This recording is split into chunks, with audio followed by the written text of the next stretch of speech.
All right, family. What's up, family? We are live right now. We're going to keep this rolling.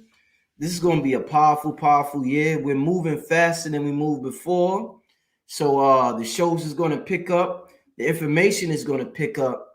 And hopefully your frequency picks up along with it. Hmm. Rest in power to Dr. Sabi. I see Blue got on the Dr. Sabi Matrix shirt. You know what I'm saying? But Blue got a powerful presentation for y'all tonight. First of all, let me tell y'all, anybody who's listening, text Rich to 646-760-7806 to be notified for when I go live, because YouTube, for some reason, does not notify people when I go live. So I'm gonna remind y'all this every show. And you'll get channel updates. We'll do giveaways. We'll do a lot of things with this text service that I have. So make sure you text the word Rich 646-760-7806. Also, family, all the past workshops that I have done, including the one me and Blue Pill did a while ago, it's all on blackmagicuniversity.com. You can go to that website if you want to catch up and you want to get to raise your frequency at a fast pace. We got explosive workshops on blackmagicuniversity.com. All right. PC, I see y'all filling in the room now. Yeah, we filling the room. Okay. And also, I have to give a shout out to my brother King Simon, one of the best when it comes to numerology, hands down. Brother's been helping me for over a decade, not just me, but my family as well. Appreciative to that. 3474.61022. That's the number to text your full name, date of birth, and that brother will be sure to get back to you at his earliest convenience. And with that being said, um, I want Blue. I know Blue and Red, your channel. Blue, can you hear me? Yes.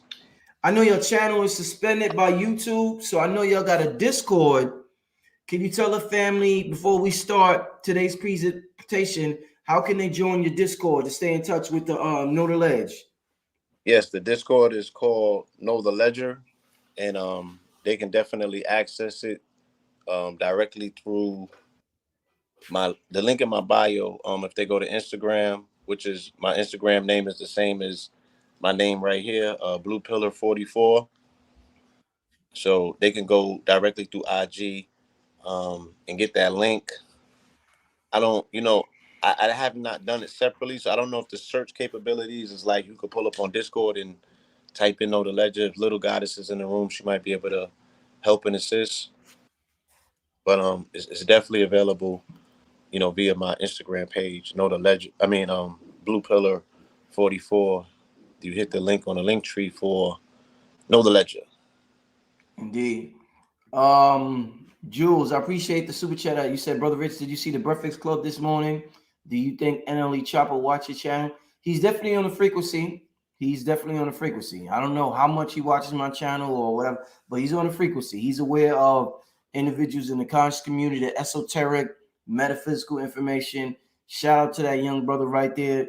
Do your thing, and hopefully one day I can have you on my channel, my brother. So keep doing your thing. Keep your frequency high, my brother. All Yes. right. Blue, you ready to get this thing started, man? You ready to get this Yeah, thing yeah. started? There's been a torrent of activity that has been taking place in the cosmos um, Mm-hmm.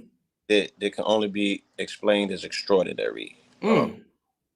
There's things that are going on that I can't necessarily put words to, and I cannot kind of speak too much at length about it on this particular network because of not you, but the platform. Yeah. But in the Discord and the Know the Ledger, the family might be able to tap in and get an idea of some of the nothing less than miraculous things that are taking place. I have only had an hour and a half of sleep, in 2 days, so it's it's just so much going on. You feel me? It's Mm. demanding. It's like you always wanted this. Here you go. Like we are in that phase of the game right now where and even what we're discussing tonight is not arbitrary because it has a direct connection, you know, to the realizations that are coming onto this planet right now on Mother Mm. Earth. needs new custodians. And, as children of, as we've been saying, shout out to Keebalon with the Cosmos, with the Combos with the Cosmos, as we've been saying, we're children of the sun. We come from this planet, you know what I mean? We're tethered to this planet. We have a symbiotic relationship. Mm. The only thing the planet want to know is, okay, who's willing to take the reins, right? Because the people who attempted to put things and hold things together have failed miserably. They've fallen on their face. And I think that at this point, we all know what that looks like. I don't got to get too detailed. We've been ripping that since 2020 and prior, of course. But that time has come with it. The empire is definitely falling and crumbling. Mm-hmm. And the universe she chose up. You know what I'm saying? Mm. Mm. Chose up. You know what I mean? Mm-hmm. So you gotta get on your Billy behavior and be like, going to the galactic ball. You know what I'm saying? The galactic Uh, ball. Wow, that's yeah, who yeah, that. yeah, yeah. That's what I'm So talking about. That's what I'm talking if about. universe just want to know, is it all cap? Right? Mm. Like, Mm. y'all had these plans. This what y'all been talking about here. Right? Show me what you got. Mm-hmm. So there's been so much activity. So many things are in alignment. And these are miraculous times, and it's nothing less than the ancestors have promised. Mm-hmm. Out to Ross Ben and anybody who watched his 2022 breakdown of the conjunctions that will be happening this year. This is exactly what he said it would be. Mm-hmm. Can't put words to Jupiter in Pisces, magnanimous, right? Mm-hmm. Explosion, Pisces, imagination. Mm.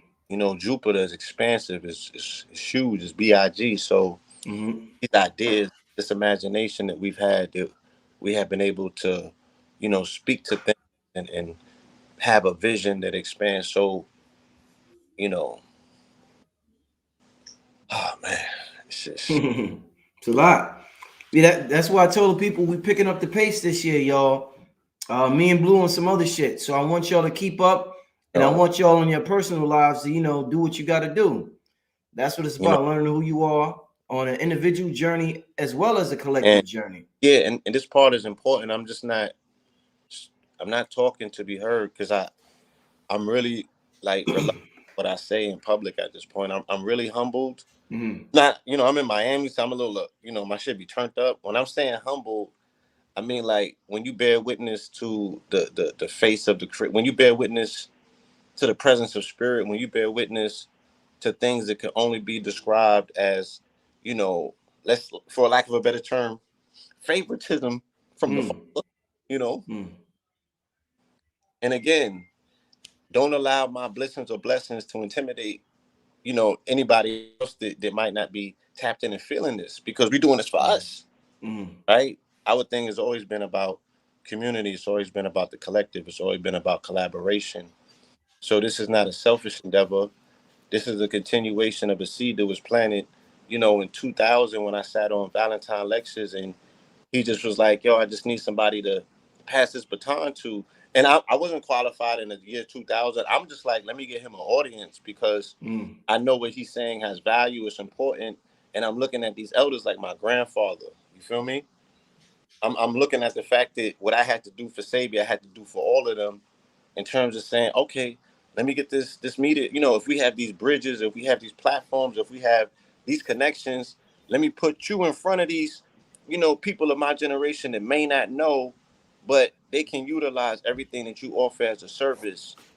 And I know that you're not capping. So what our master teachers brought us 20, 30 years ago makes us qualified for now. Mm. You Facts. know what I Yeah. mean? Yeah. Like, we should petition as a community and as a collective to be like Instagram, give Blue Pillar his app back, right? Because what Mm. false information has come back verifiable that they said that I was spreading false info. They have to eat crow and all of that now. Mm. Mm. So we held the fort, and we're being rewarded for it. Mm. We're being, Mm. this is deep. As we've always said it, this is beyond just a jab. Mm. This is the showdown. This The is showdown. Yeah. the convergence of where this doctrine of discovery is going to meet its match, Woo! right? It's gonna Because meet its match, Blue. it's gonna meet Yeah. its match. You feel Yeah. me? And we're going to get into the actual underlying current of the emanation of what people consider to be the adversarial energy or forces. They don't even know who the op is to properly even aim to get a level of redress or get back on. You can't, you spinning the block and you on the wrong block. Damn. You don't even know who the op is. Mm-hmm. So I'm here in Miami, and let's, for lack of a better term, say light-skinned Cubans, right? Mm-hmm. The people with Spaniard blood out here so disrespectful. Oh, those are the Trumpsters, right? Yeah, some, Yeah, most yeah, yeah, those are the, the Trumpsters down there. you feel me? And I was very aggressive the last few days in these streets, just really putting people in their place. And I had a intervention, for lack of a better term, yesterday, and I was shown, you know, what the measure of power really represents. And its information is power. So the power that we have and represent is, we know what role Spain plays. We know, when I'm looking at light-skinned Cubans, I know that they Spaniards. And I know Mm-hmm. what seed was planted into them. And I know, right, what roles did Spain play? What role did Portugal play? What role Mm-hmm. did Belgium play? These people, Denmark, they never get mentioned.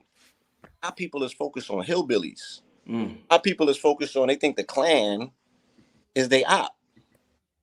Mm-hmm. They don't talk about the church. They don't talk about these sovereign, quote unquote, countries, right? Who represent a mentality of colonialism and conquer that still permeates. If you're looking for the origin point of what our people love to call white supremacy, Mm-hmm. you need to look no further than the doctrine of discovery. And with that being said, I'm about to jump into this presentation. But what I do want to do, I believe, because I still have it. I got Keynote. It's on my Keynote. It's on my computer. So I'm This just just for those watching, for those in the chat, if I even think you trolling, I'm kicking you out. We don't have time for bullshit this year, so if I even think you trolling, I'm kicking you out of here. So be very mindful of it's what you say. you know it's I'm consecrated at a place and space in my life right now that I'm like, everything ain't for everybody, and it's The like, if facts, yeah. this ain't for you, if it don't resonate, and also if you're not studious enough to really receive this information on a collegiate level, then there's so many other things that you could be doing. Mm, You feel me? yeah, Our yeah. people have an issue with retaining information and actually, like, comprehending it. No matter how many times you say it or how much you say it, Mm, I'm looking at the inability for people to absorb information and retain it. mm, We mm. might be doing better speaking to children at this point. Whew, shit. There's Damn, so Blue. much gook and whatever blockages that need to be removed, that people are not getting the totality of the message to even say that, look, in order to receive something, because we're in the season of Aquarius, in order for your vase to be filled up, it has to be emptied first, Yes, sir. right? And the thing about consciousness does not advocate detoxing before you come into consciousness. And I'm not just talking about food. I know. Yeah. I'm talking about energy. I'm talking about lifestyle. I'm talking about Mm, the things that are necessary for you to leave behind because they're taking up too much space and memory. And stuff that you really need that's of a redeeming value to you, you don't have the space for it. So you're just getting a little bit of it, and the rest of it is runoff. And then we got to come back and repeat ourselves a million times. And then those same people would get in Clubhouse and want to teach you the stuff that you've been teaching. mm. Cut you off to tell you the same thing that you've been saying for 10 years with a level of authority. And we'd be like, son, where you got that from? Mm. Oh, nah, it was a download. Where have we seen that before in this, Mm-hmm. right? And the shit don't last. The endings was never pretty, right? Mm-hmm. So I want to offer something that's a strategic level, and at the end of this, we should be able, as a community. Also, there's this conversation and this communication. I hope I'm not taking too long, but I need to set the precedent. I put a YouTube up or a post on my page the other day of Umar, and it was an edited video, Mm. and it had him, and you shared it. I saw it. Mm-hmm. and Tucker. Tucker Carlson, yeah. And so many people were hell bent on telling me that it was a fake video, right? And then the other conversation was between FBAs and quote unquote, you know, Moors or people that are indigenous. I guess they all have a claim to some degree. Oh, I didn't come here on a boat. I was already here. Granted, cool. We are all talking about indigenous people. Whether you came here or you was here, both of y'all got ahead by the doctrine of discovery. So you ain't putting no focus, no attention on who the real op is, who ran the place, who got you in this miserable condition that you find yourself in, where you're devoid of your memory, you don't have none of your culture, and you fighting for scraps, but y'all fighting against one another. And it's like, no, if indigenous people around the world unified and put a class action suit, the op, if you identify who the op is, then you can go and get your coins. You feel me? You could go and get your redress, and you could put people back in game, so they at least know that you know what time it is, so they take you for real. Because they're not taking you for real, because you're not even aiming your missiles in the right direction. That's You know, facts. like we don't got nothing to worry about them. This is not even part of the. And before you get before you get started, Blue, I just don't want to forget this because I always forget it. The other content creators who have way more subscribers than me, they tell me, Rich, you got to keep reminding the people to like the video because that drives the algorithm and it creates more people to come to your page. So family, I want everybody right now, all 985 of y'all, to like the video. Make sure y'all like the video. Even if you're a troll, I'm still giving you something to do tonight. So appreciate that and like the video. All right, family. I want all y'all to like the video.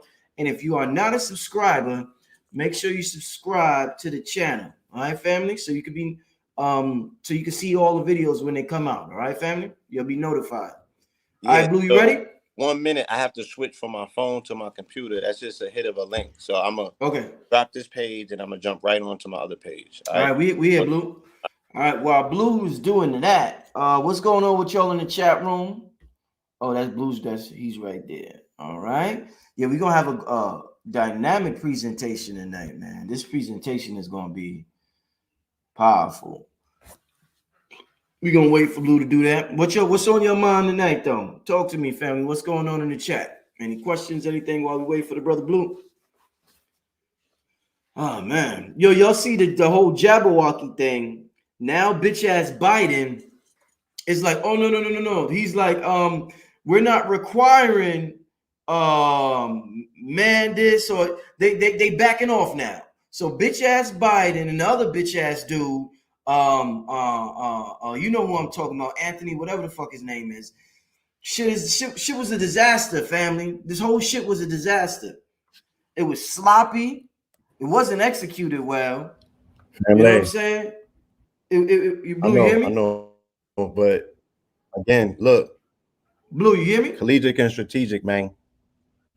You hear me? You know what I mean? Like, yeah, I can hear you. Can you hear me? Okay.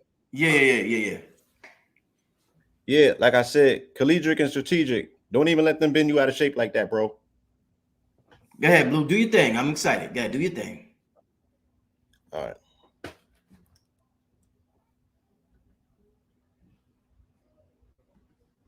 Yeah, I'm gonna have Chicago crypto on here soon. We're gonna talk about what's going on in the crypto market. I see somebody write that, so stay tuned for that. That's happening in a couple of days. I'm gonna reach out to the brother tonight. All right. Let's see what else y'all talking about. Oh.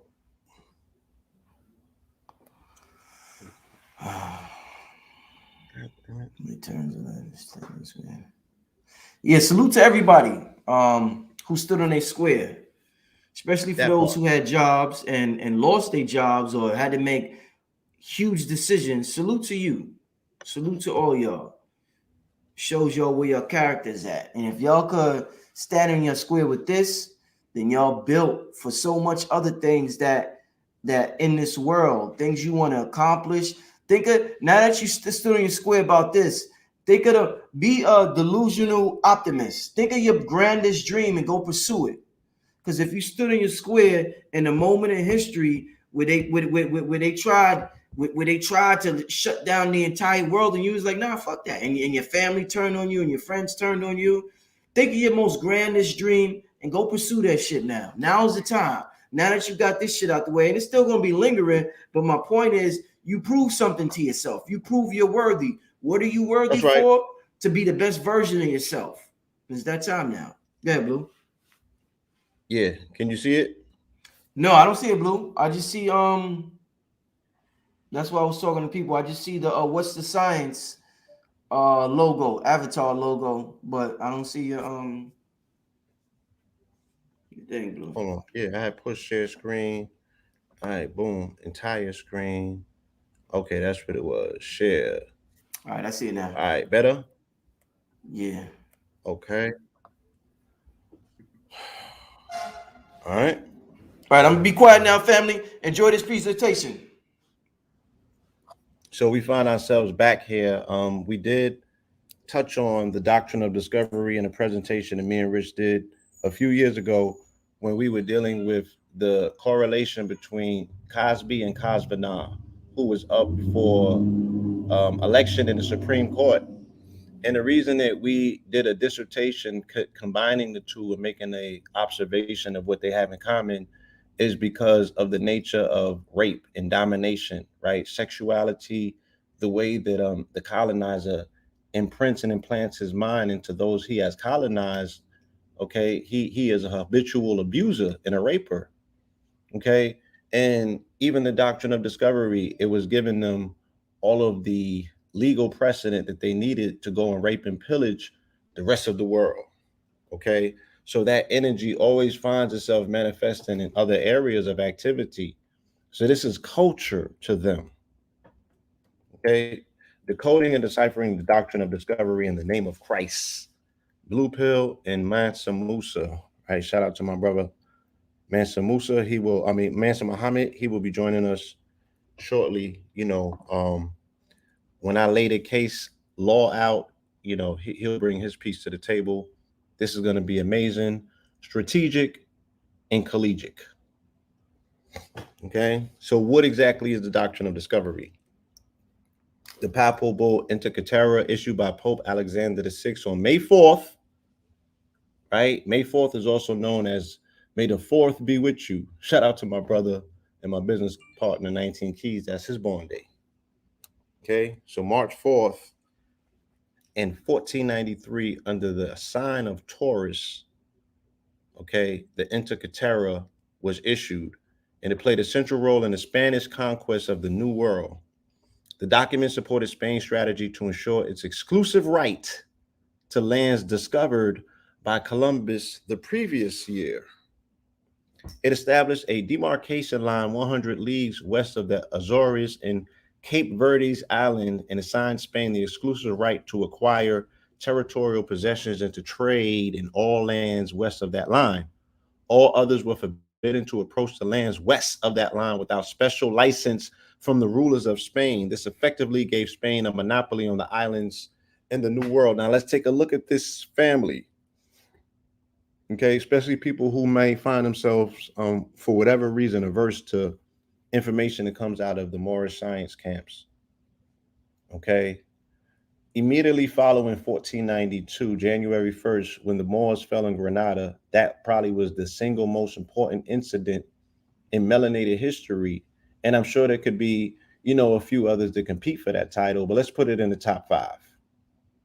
Okay, that is when the empire fell. And when the empire fell, it's almost like what's taking place with the quote unquote the pandemic, right? The collapsing of the body politic of people. People are individuals together, they make a body politic, right?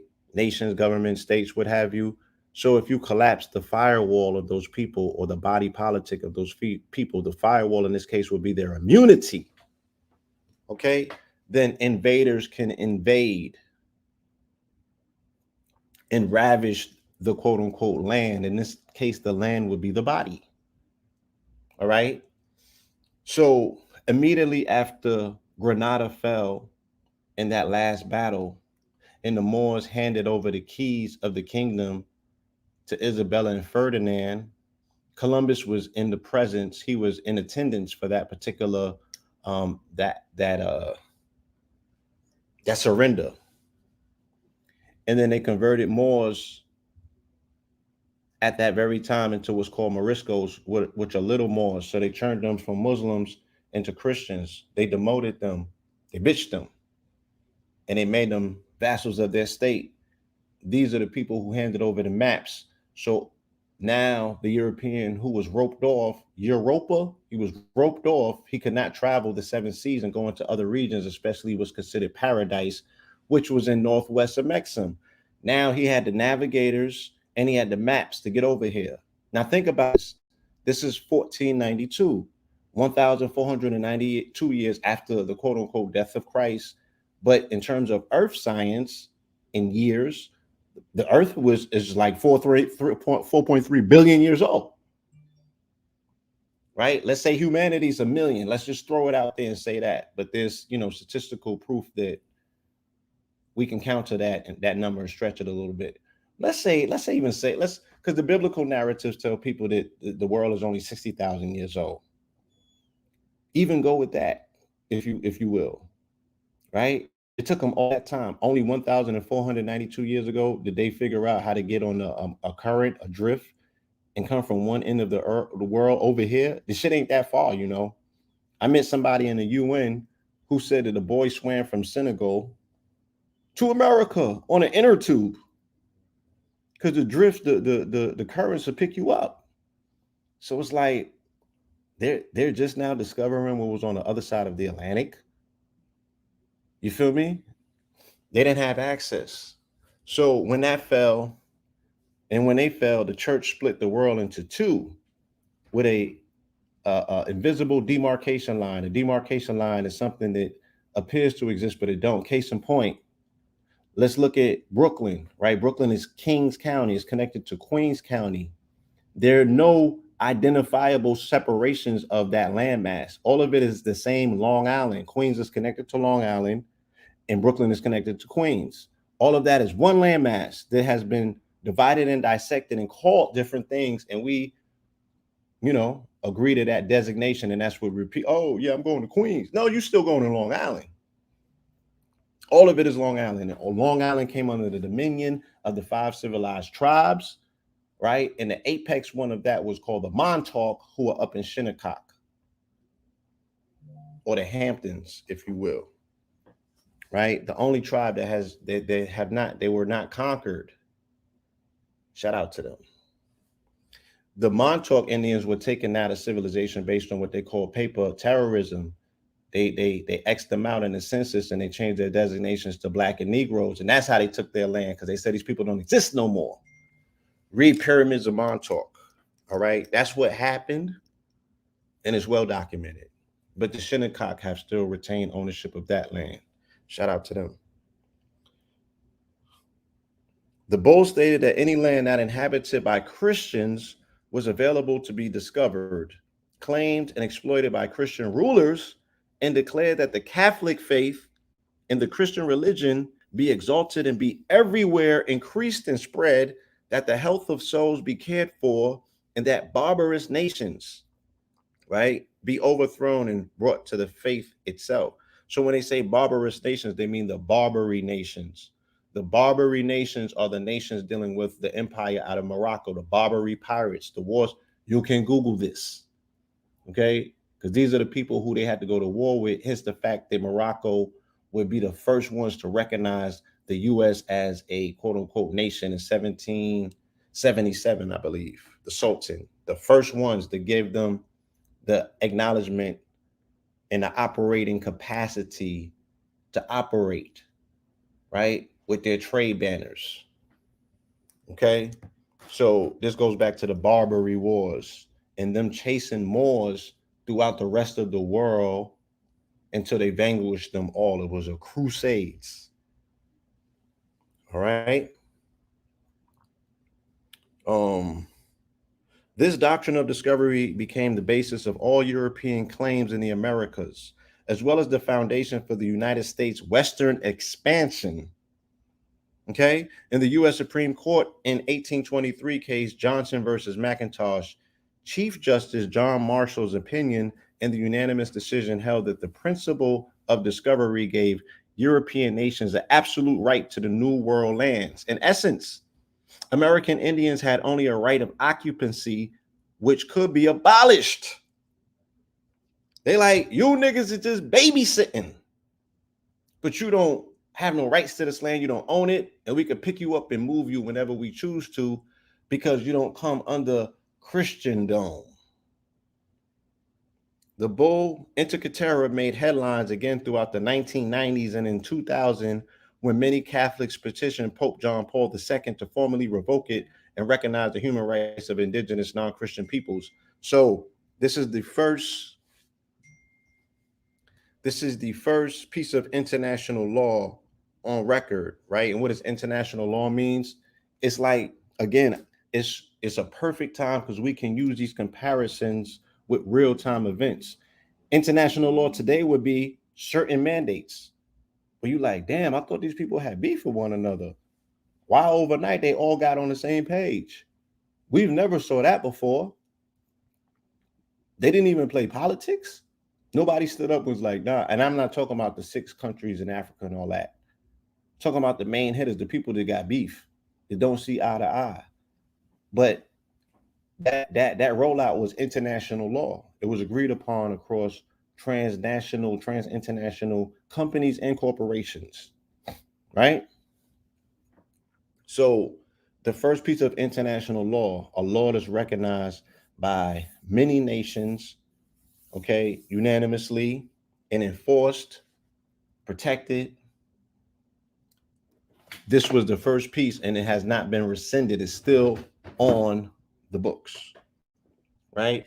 I have not ever heard none of these Negroes say we need to draft up reparation papers and go against the Catholic Church. I just never heard it. Never heard it. Right? Wherefore, okay, so this is an excerpt from the actual papal bull. A papal bull is a doctrine issued by the Pope that makes it canon law. Okay, he's giving them their papers to run with. He's giving them the authority. You know what I'm saying? That's what a papal bull is. So this is an excerpt of the Inter Caetera of 1493. Okay. Wherefore, as becomes Catholic kings and princes, after earnest consideration of all matters, especially of the rise and spread of the Catholic faith, as was the fashion of your ancestors, kings of renowned memory, you have purpose with the favor of divine clemency to bring under your sway and said mainlands and islands with their residents and inhabitants, and to bring them to the Catholic faith.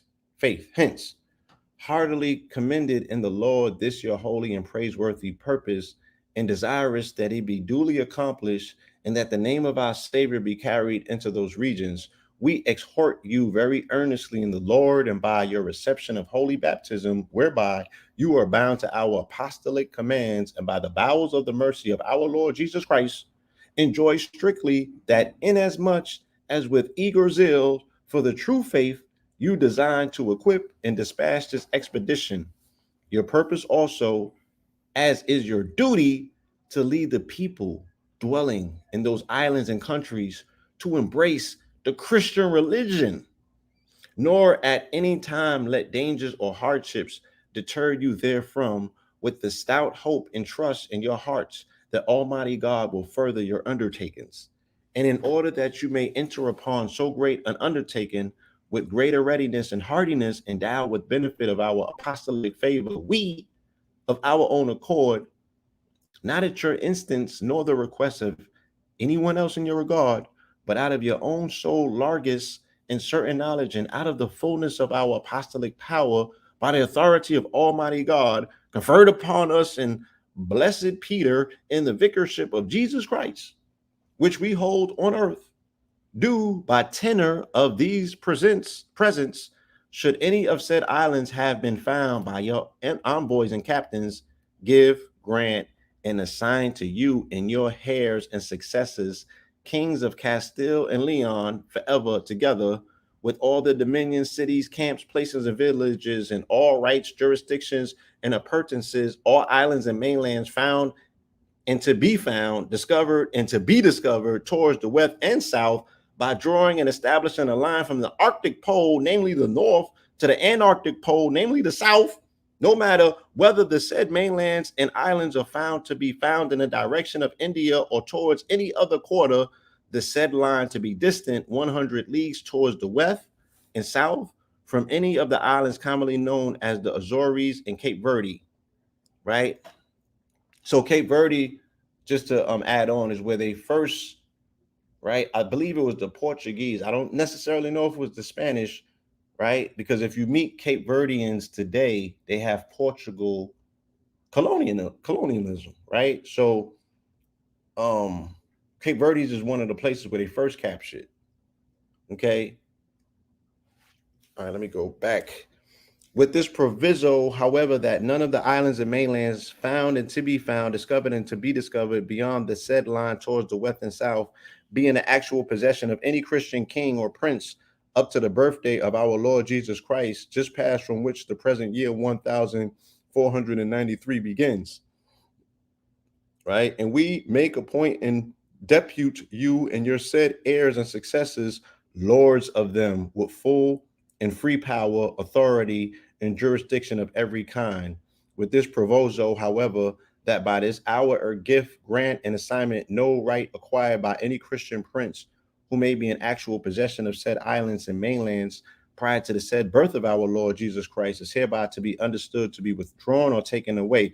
So what they're saying is that wherever you encounter these people on these islands and these provinces, if they do not have leadership or a king, right, who is under the dominion or under the faith of Christianity by way of Jesus Christ, right, that's telling the soldiers and the colonizers and the conquistadors, the people that are responsible for going cross seas for conquest, they're saying you have every right to take all of their land and put them under your thumb in the name of Jesus Christ.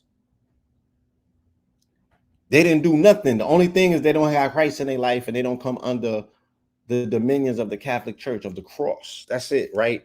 Which is a continuation of the empirical marching orders that was set forth when Constantine, right, merged the church with the state and created empire. That's where this all started from, in Constantinople. Okay. Justifications for the New World. In June of 1452, Pope Nicholas V issues a papal bull called Dum Diversus. Right, January 1455, Pope Nicholas V issues papal bull Romanus Pontifex. And 14 of May 1493 is when Pope Alexander VI issues the papal bull. All right, Intricatera. So these were the three papal bulls that were leading up to the nail in the coffin, which establishes the doctrine of discovery.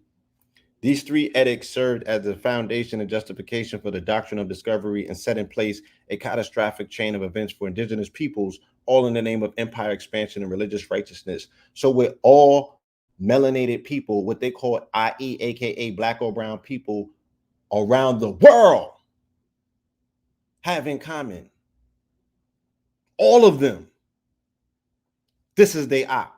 That's what they all got in common. Okay, this is where their hell came from. And that's no exaggeration, right? And you can't even flip that. However you try, right? You just can't. Okay? This is how they showed up. So what made it quote unquote binding law here in the Americas, right, is court law, is case law for that matter, Supreme Court case law for that matter. All right? Let's run through it. Okay. So the cross and the flag was all that was needed to assert ownership and dominion. All right. And shout out to all of the Christians in the building. I don't know if they teach y'all this in church, right? But you need to know what you represent when you got that cross on. This one in particular. Okay. What it means to the ancestral memory of all indigenous people around the world, on planet and off.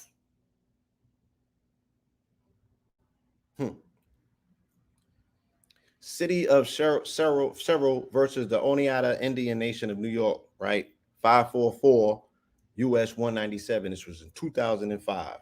This was a Supreme Court of the United States case in which the court held that repurchase of traditional tribal lands 200 years later did not restore the tribal sovereignty to that land.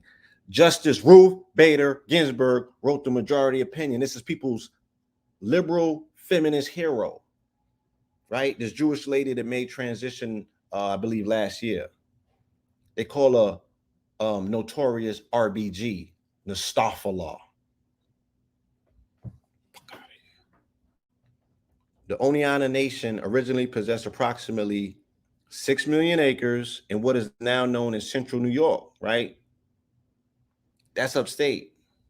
The OIN entered 3 treaties with the United States: the Treaty of Fort Stanwix in 1784, the Treaty of Fort Harmer of 1789, and the Treaty of Canandaigua of 1794. These treaties were codified into federal law in the Non-Intercourse Act of 1790. The act also prohibited transacting any sales of Indian territory without U.S. congressional consent and ratification. All right. Give me 1 second. Did check your email.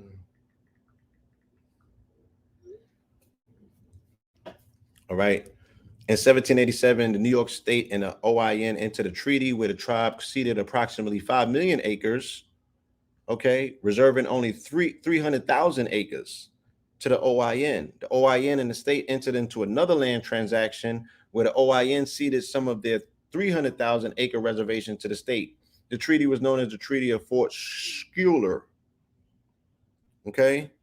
Over the next 200 years, the state continued to purchase OIN land without seeking U.S. congressional consent and ratification. By 1920, the OIN reservation was only 32 acres out of 6 million. Where have we heard this story before? These transactions forced part of the OIN to move to Western lands, right? They moved to Wisconsin and to Stockbridge, Muncie, and the Brothertown Indians, who also moved from land they owned in New York to Wisconsin. In 97 and 98, the OIN purchased land on the open market that had been part of their Aboriginal reservation lands. The city of Cerro sought to impose property taxes on the land. The OIN claimed that because the land fell within its Aboriginal lands, the OIN could exert its tribal sovereignty of the same, rendering the property tax exempt. The county of Madison filed a similar suit, Oneida Indian Nation versus the Madison County. Okay, so the opinion of the court reads as such. All right. Justice Ginsburg delivered the opinion of the court, reversing and remanding. All right. So a lower court ruled in their favor. You feel me? A lower court. While Cheryl sought relief through eviction proceedings in state court, the OIN sought injunctive relief in federal court. The U.S. District Court of the Northern District of New York enjoined the city of Sherrill and Madison County from taxing the tribal property. Both the city of Sherrill and Madison County appealed the decision to the U.S. Second Circuit Court of Appeals. The Circuit Court affirmed, holding that the lands at issue fell within the federal definition of Indian territory and not subject to state or local taxes. The defendants appealed and the Supreme Court granted certiorari, right?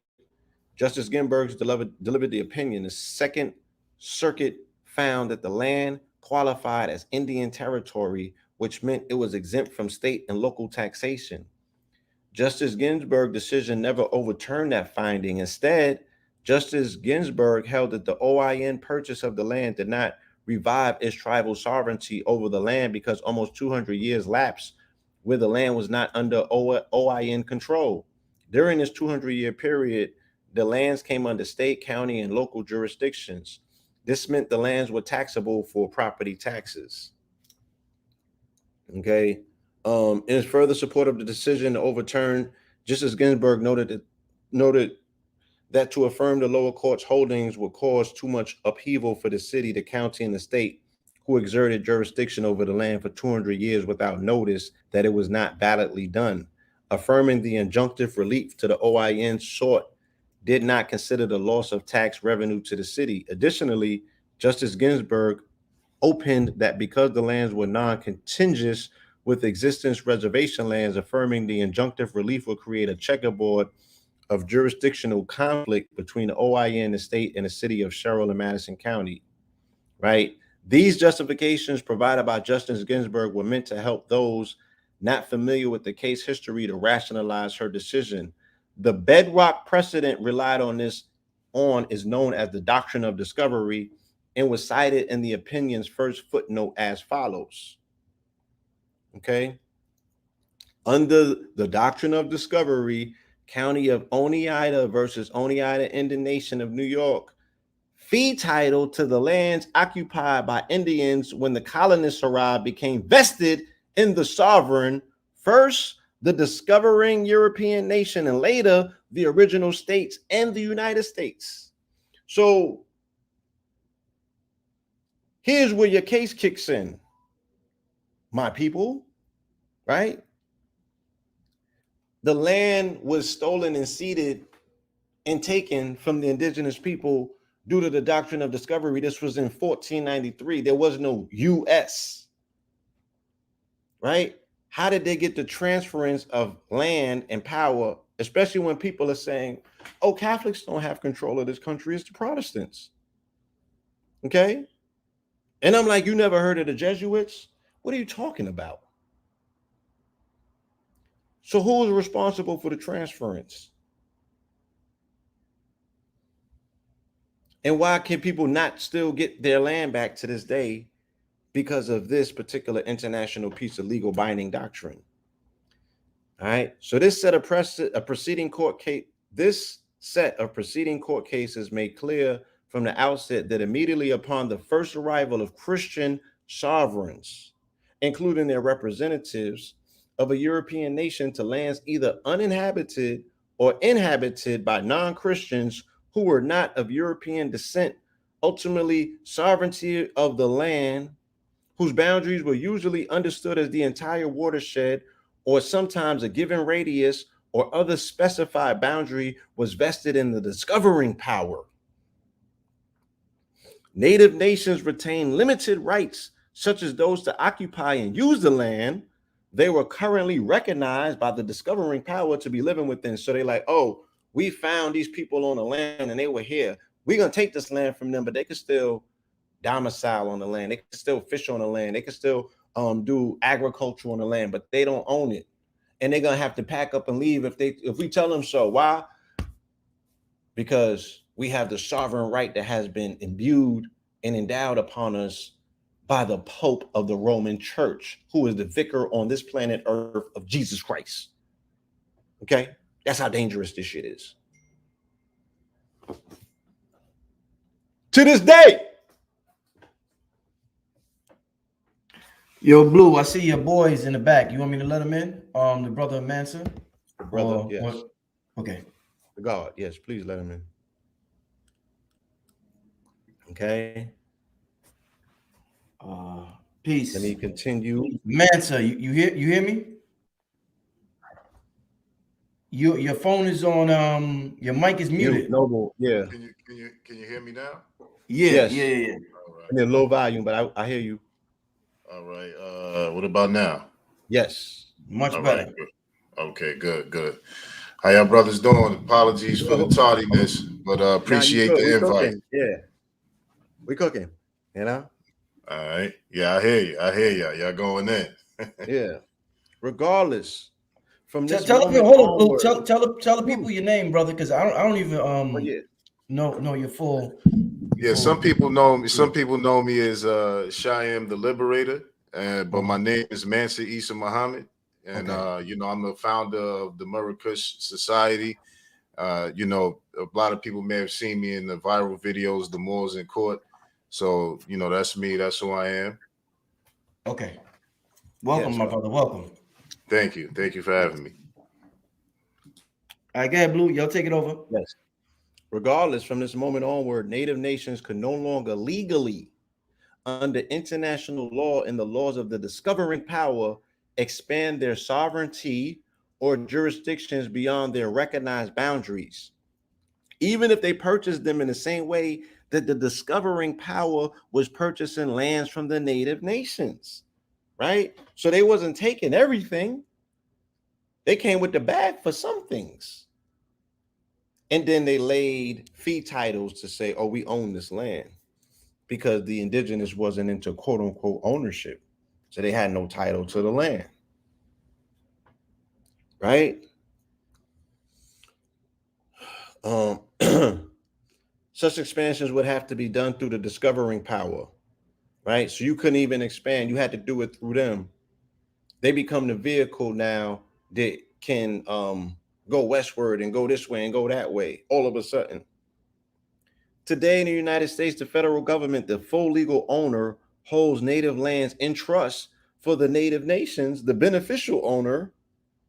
Therefore, it was unlawful for OIN to purchase lands and claim sovereignty over them, just as it would be unlawful for a private citizen to purchase land within the United States and claim sovereignty over it. The tribe will be able to have the federal government purchase these lands and manage them in trust for the tribe as part of their reservation. But that power ultimately lies in the federal government under the doctrine of discovery. Justice Ginsburg understood and agreed with upholding the doctrine of discovery, and therefore concluded that the proper way for the Oneida Nation to reassert their immunity over those reacquired lands was to place the land in U.S. trust under the Department of the Interior as authorized by the Indian Reorganization Act of 1934. Justice Ginsburg reasoned that the mechanisms behind the IRA would address issues of jurisdiction, tax revenue loss, and other pertinent issues. Shortly after the court published its decision in April 2005, the OIN applied to the U.S. Interior Department to place 13,000 acres into a trust. Okay. Justice Souder, concurring opinion. Justice Souder, because there was only one person who dissented, only one justice, quote unquote.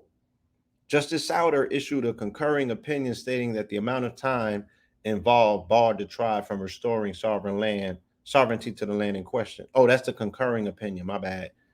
My apologies, y'all. The dissenting opinion was Justice Stevens, who's supposed to be the ultra Republican, according to what they keep telling us, right? He was supposed to be the one that just swings the sword that was going to tip the scale. But he dissented, noting that the majority opinion did not overrule the Second Circuit's determination that the subject land was Indian territory. Justice Stevens opened that because the land is within the boundaries of its historical reservation, it was Indian country. Therefore, the city had no jurisdiction to tax that property. Right? So you're going to hear these terms continuously pop up that the people are talking about right now: immunity and sovereignty. Right? We're talking about body sovereignty right now, and we're talking about immunity. Because how could your body be sovereign if you don't have an immune system? Right? What your paperwork is, okay, you got cute paperwork. What your body look like, though? Right? Here goes all of the case law. If people should screenshot this and do your own research. Okay? So you can stop talking about white privilege and white supremacy and all that stuff. You sound crazy. So all of this started with Johnson versus McIntosh from 1823. Is a landmark decision of the U.S. Supreme Court that held that private citizens could not purchase lands from Native Americans. As the facts were recited by Chief Justice John Marshall, the successor in interest to a private purchase from the Payankashaw attempted to maintain an action of ejectment against the holder of a federal land patent. The case is one of the most influential and well-known decisions of the Marshall Court, a fixture of the first-year curriculum in nearly all U.S. law schools. So anybody who went to fucking law school knows this, okay? And they go to law school and get in these Greek fraternities, right? And get sworn to secrecy. Why none of them? Because those same people are the ones who become part of the legal defense funds is talking about reparations in front of you right now to this day.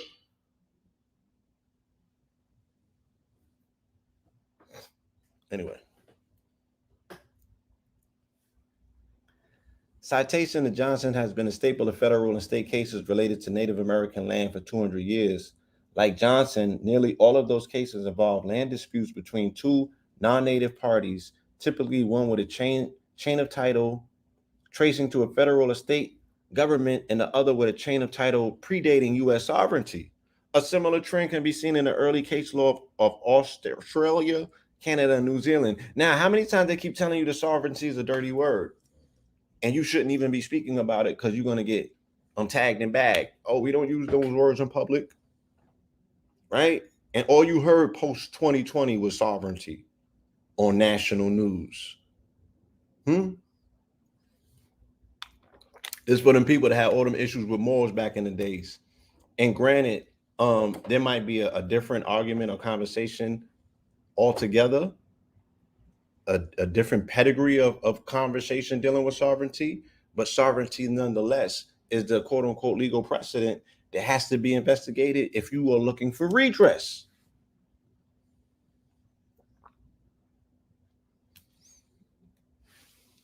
So the opinion, Marshall writing for a unanimous court affirmed the dismissal. Marshall begins with a lengthy discussion of history of the European colonization of the Americas and the legal foundations of the American colonies. In particular, Marshall focused on the manner in which each European power took land from the indigenous occupants. Synthesizing the law of colonizing powers, Marshall traces the outlines of the doctrine discovery, namely that a European power gains radical title, also known as sovereignty, to the land it discovers. As a corollary, the discovering power gains the exclusive right to extinguish the right of occupancy of the indigenous occupants, which otherwise survived the assumption of sovereignty. Marshall further opined that when it declared independence from the crown, the United States government inherited the right of preemption over Native American lands. I asked the question, where did, the transfer of power take place? Where did the transfer of power take place? The legal result is that the only Native American conveyances of land which can create valid title are sales of land to the federal government, right? So let's go to the Dred Scott case, because people is like, man, you sitting up there talking about $5 Indians, ain't got nothing to do with me.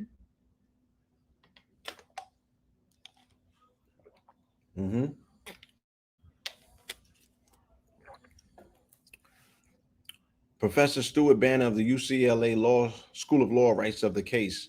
Johnson's continuing prominence is reinforced every year in law schools, where it is the very first case most beginning students read in their required course in property. The best-selling property case book calls Johnson the genesis of our subject because it lays the foundation of land ownership in the United States. Given current understanding surrounding indigenous law, the role of Native Americans in America, the outcome of the case has come to be viewed with disapproval in law school. Johnson has joined Dred Scott versus Sanford and a few others to form a small canon, or maybe an anti-canon, of famous case laws students are taught to criticize.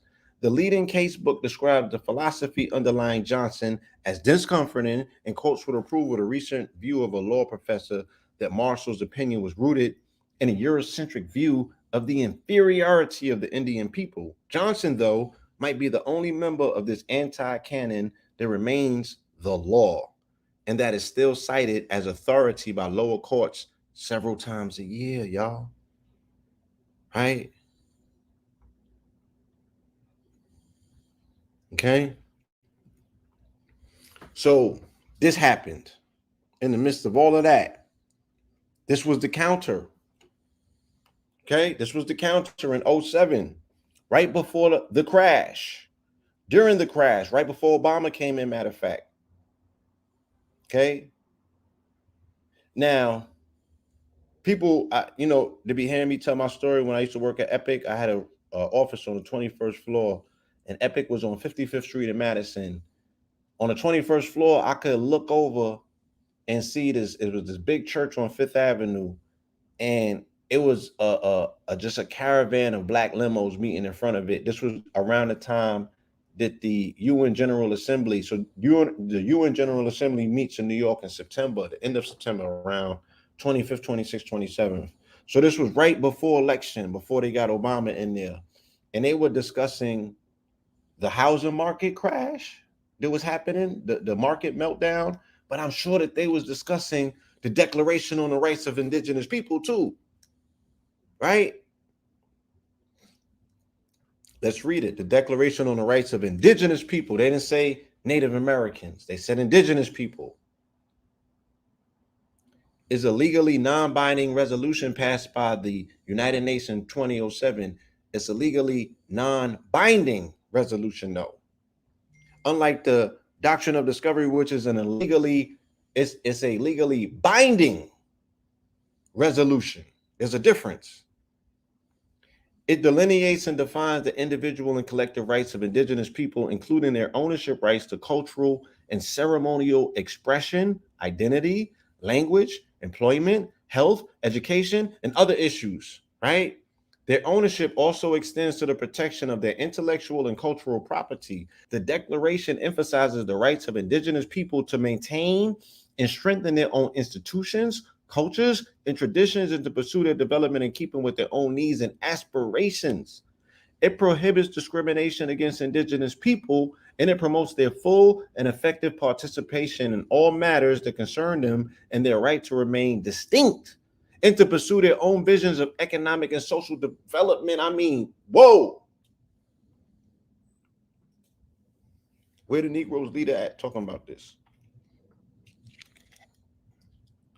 The goal of the declaration is to encourage countries to work alongside indigenous people to solve global issues such as development, multicultural democracy, and decentralization. What the fuck? Come on, y'all. On Thursday, September 13th, 07, the United Nations voted by a vast majority of 144 in favor, 4 against, and 11 abstain. That's still 44 of the declaration.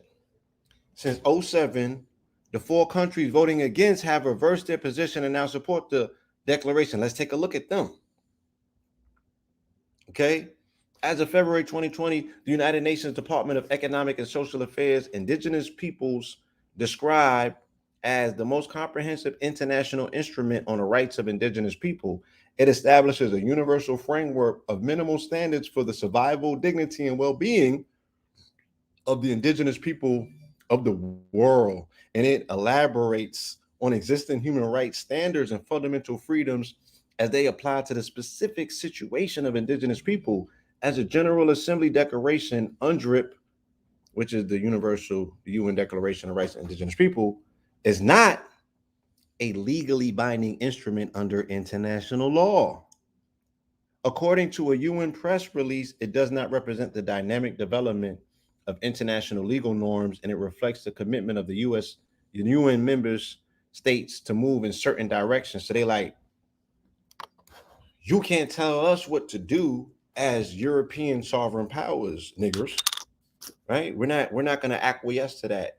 It sounds cute, but it's not legally binding, so we don't have to abide by it or enforce it. You better figure out a way to do that yourself. Okay?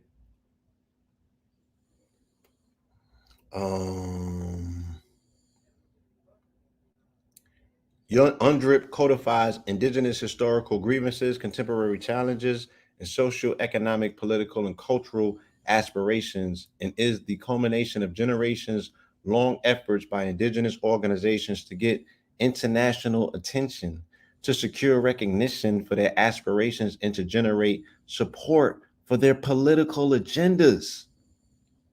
Canada research chair and faculty member of the University of Saskatchewan, Ken Coates, argued that UNDRIP resonates powerfully with Indigenous people, while national governments have not yet fully understood its impact.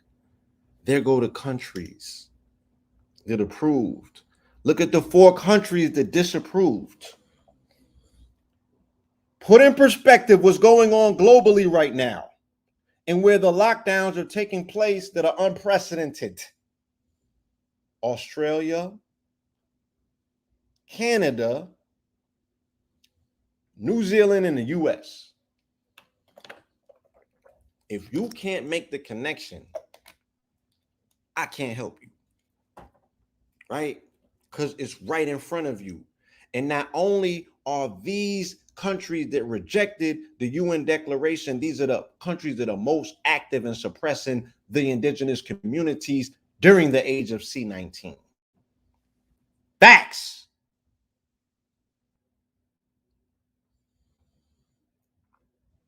All 4 member states that voted against have their origins as settler colonies of the British Empire and have large non-indigenous immigrant majorities and indigenous populations. Since then, all 4 countries have moved to endorse the declaration in some informal way in which it would not actually become binding law, pleadable in court. Canada, under a Conservative Party leadership, made official public statements against the application of the UNDRIP in Canada. So they are treating it like they're treating critical race theory, right? They're like, not here, you won't. You're not going to teach our babies that, right? And you're not going to allow these indigenous people to have a right of expression, culture, and tradition. Hence the fact in C-19, they told you niggas you couldn't take herbs. Couldn't do anything that was traditional, right? And expressive of your culture. Oh, my nana, man. I ain't look, nigga. You trying to go to what? Nana who? Right? Our way or the highway. What you talking about?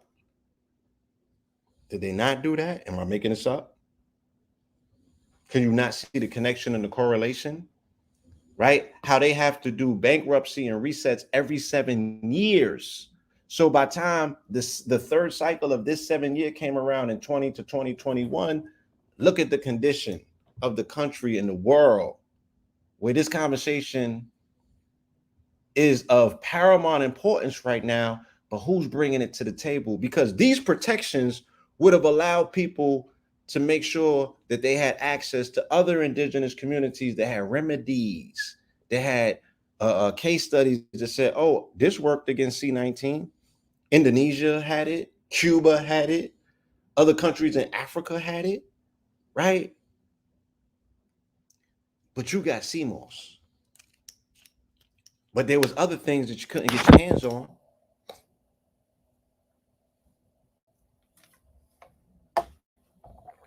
Right? Denial of the existence of indigenous peoples.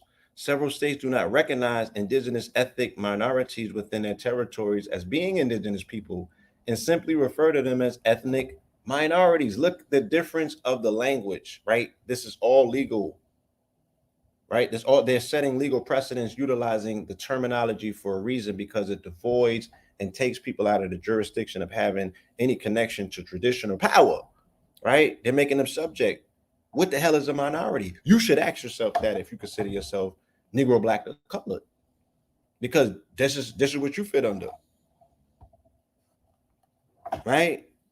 That's why the conversation is taking place with the melanated people in this country that are saying that they're descendants of slaves. It needs to be upgraded, right? Somebody please put me in contact with leadership so we can have a private meeting, okay? That is not contingent upon pointing fingers or doing anything it would be considered disrespect. I want us all to win, but you're not aiming in the right direction. You just don't understand what the legal precedent is. Okay. There was more. All right. There was more that they said. Those are the countries. Current application. Okay. There was something specifically in here that I needed to get to before we hand it over to Mansa. All right. Just give me 1 sec. The declaration is structured as the United Nations resolution with 23 preambular clauses and 46 articles, right? Raise your hand in the audience. Do you own a copy of the UNDRIP, the UN Declaration of Rights of Indigenous People, right? All more are supposed to have copies of this, okay? And everybody else should have it, as well as with a U.S. Constitution. These are the things that you need in a Black Laws Dictionary, 4th edition. So you can decipher what these words are. They're running circles around you. And nobody will ever tell you different, right? They can't. They're obligated by oath not to tell you this information, because there's nothing that they can possibly do as individuals to go against or rival this. They're not going to do that. They're part of the club. So in most articles, an aspiration for how the state should promote and protect the rights of indigenous people is included. Rights of self-determination of indigenous individuals and people, the differences between the individual and people's group, rights of indigenous individuals and people to protect their culture through practices, languages, education, media, and religion, including control of their intellectual property. Asserts the indigenous people's right to own type of governance into economic development, health rights, protection of subgroups, okay, elderly, women, and children. Is that not what we're going through right now? Monagas. Land rights from ownership, including reparation or return of land, i.e. Article 10. Dictates how this document should be understood in future references. All right. The opening in Article 2 of the declarations provide that indigenous people are equal to all other peoples. Besides asserting the rights that indigenous individuals and people have as other people, there are articles 23 of the 46 pointing to how states should interact with the declaration. So they've been charged and given advice about how they should, respond, return land, ceremonial objects, and human remains. To place programs for monitoring, maintaining, and restoring the health of indigenous peoples, to protect and uphold the rights of indigenous individuals and people. I want to read 2 again. To place programs for monitoring, maintaining, and restoring the health of indigenous people. So what does the post field of health look like post-COVID, especially in melanated communities? It is incumbent upon us, especially those of us that consider ourselves quote unquote healers. We have to build institutions, right, to take care of our people who were duped into going with the program and getting the thing, right? We have to be able to show up for them to cater to the disease and the ailments and the breakdowns and all the things that will be happening over the next 5 years, right? As people's bodies start attacking themselves. Because once you recalibrate your entire body's cellular structure is unrecognizable. Hence the fact that autoimmune disease is going through the roof right now, but it just begun. It's nowhere near what it's going to be. So what can we enact as geniuses, as people that can put eyes on this? How can we reverse this trend? How can we get in front of this BS and get here for our people utilizing this universal declaration of indigenous rights and people? But you can't be Black and get this. So people have some serious soul searching to do at this particular point, right? And I'm not responsible for your decisions. So however you show up is how you show up. I'm just showing you what the legal precedent is. Support and compromises, right? In contrast to the declaration's initial rejection by Australia, Canada, New Zealand, and the United States over legal concerns, United Nations officials and other world leaders expressed pleasure at its adoption. Secretary General Ban Ki-moon described it as a historic moment when UN member states and indigenous peoples have reconciled with their painful histories and are resolved to move forward together on the path of human rights, justice, and development for all. Louis Arbour, a former justice of the Supreme Court of Canada, then serving as the UN's High Commissioner for Human Rights, expressed satisfaction at the hard work and perseverance that have finally borne fruit in the most comprehensive statement to date of indigenous people's rights. Similarly, news of the declaration's adoption was greeted with jubilation in Africa. And present at the General Assembly session in New York, Bolivian Foreign Minister David Cocahacan said that he hoped the member states that have voted against or abstained will reconsider their refusal to support a document he described as being as important as the Universal Declaration of Human Rights. Shout out to Malcolm X. Bolivia has become the first country to approve the UN Declaration of Indigenous Rights. Shout out to Bolivia, right? Getting that Bolivian from Bolivia. Shout out to Bolivia. Indigenous. You know, Doctrine of Discovery: invade, search out, capture, vanquish, and subdue all Saracens and pagans whatsoever and other enemies of Christ wheresoever placed, and the kingdoms, dukedoms, principalities, dominions, possessions, and all movable and immovable goods whatsoever held and possessed by them, and to reduce their persons to perpetual slavery, and to apply and appropriate to himself and his successors the kingdoms, dukedoms, counties, principalities, dominions, possessions, and goods, and to convert them to his and their use for profit.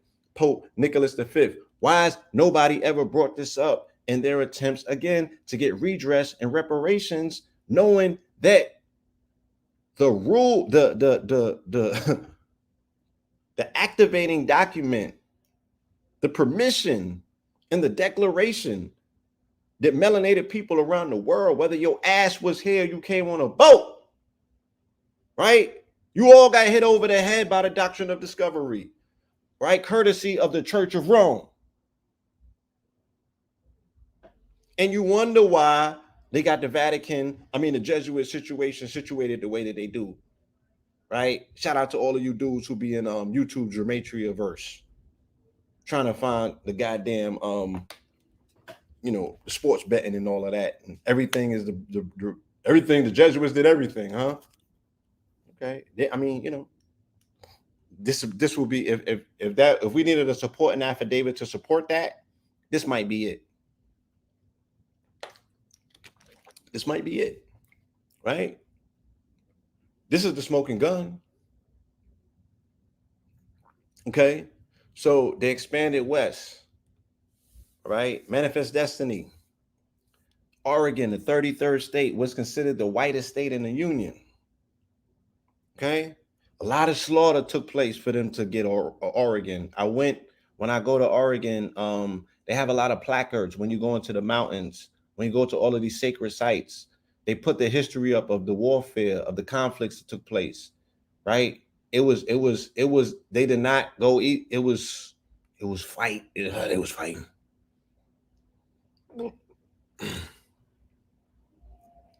Okay. Wait a minute. I thought I had another one.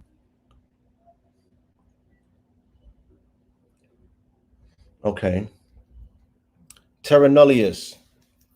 This Latin phrase means a land that is vacant or empty. Under this element of the doctrine, if lands were not occupied by any person or nation, or even if they were occupied, but they were not being used in a manner that Euro-American legal systems approved, then the lands were considered empty, vacant, and available for discovery claims, right? So stop talking about, how can they say Columbus discovered America and people were already here? They're talking about the Doctrine of Discovery, nigga, and nobody ever told you that.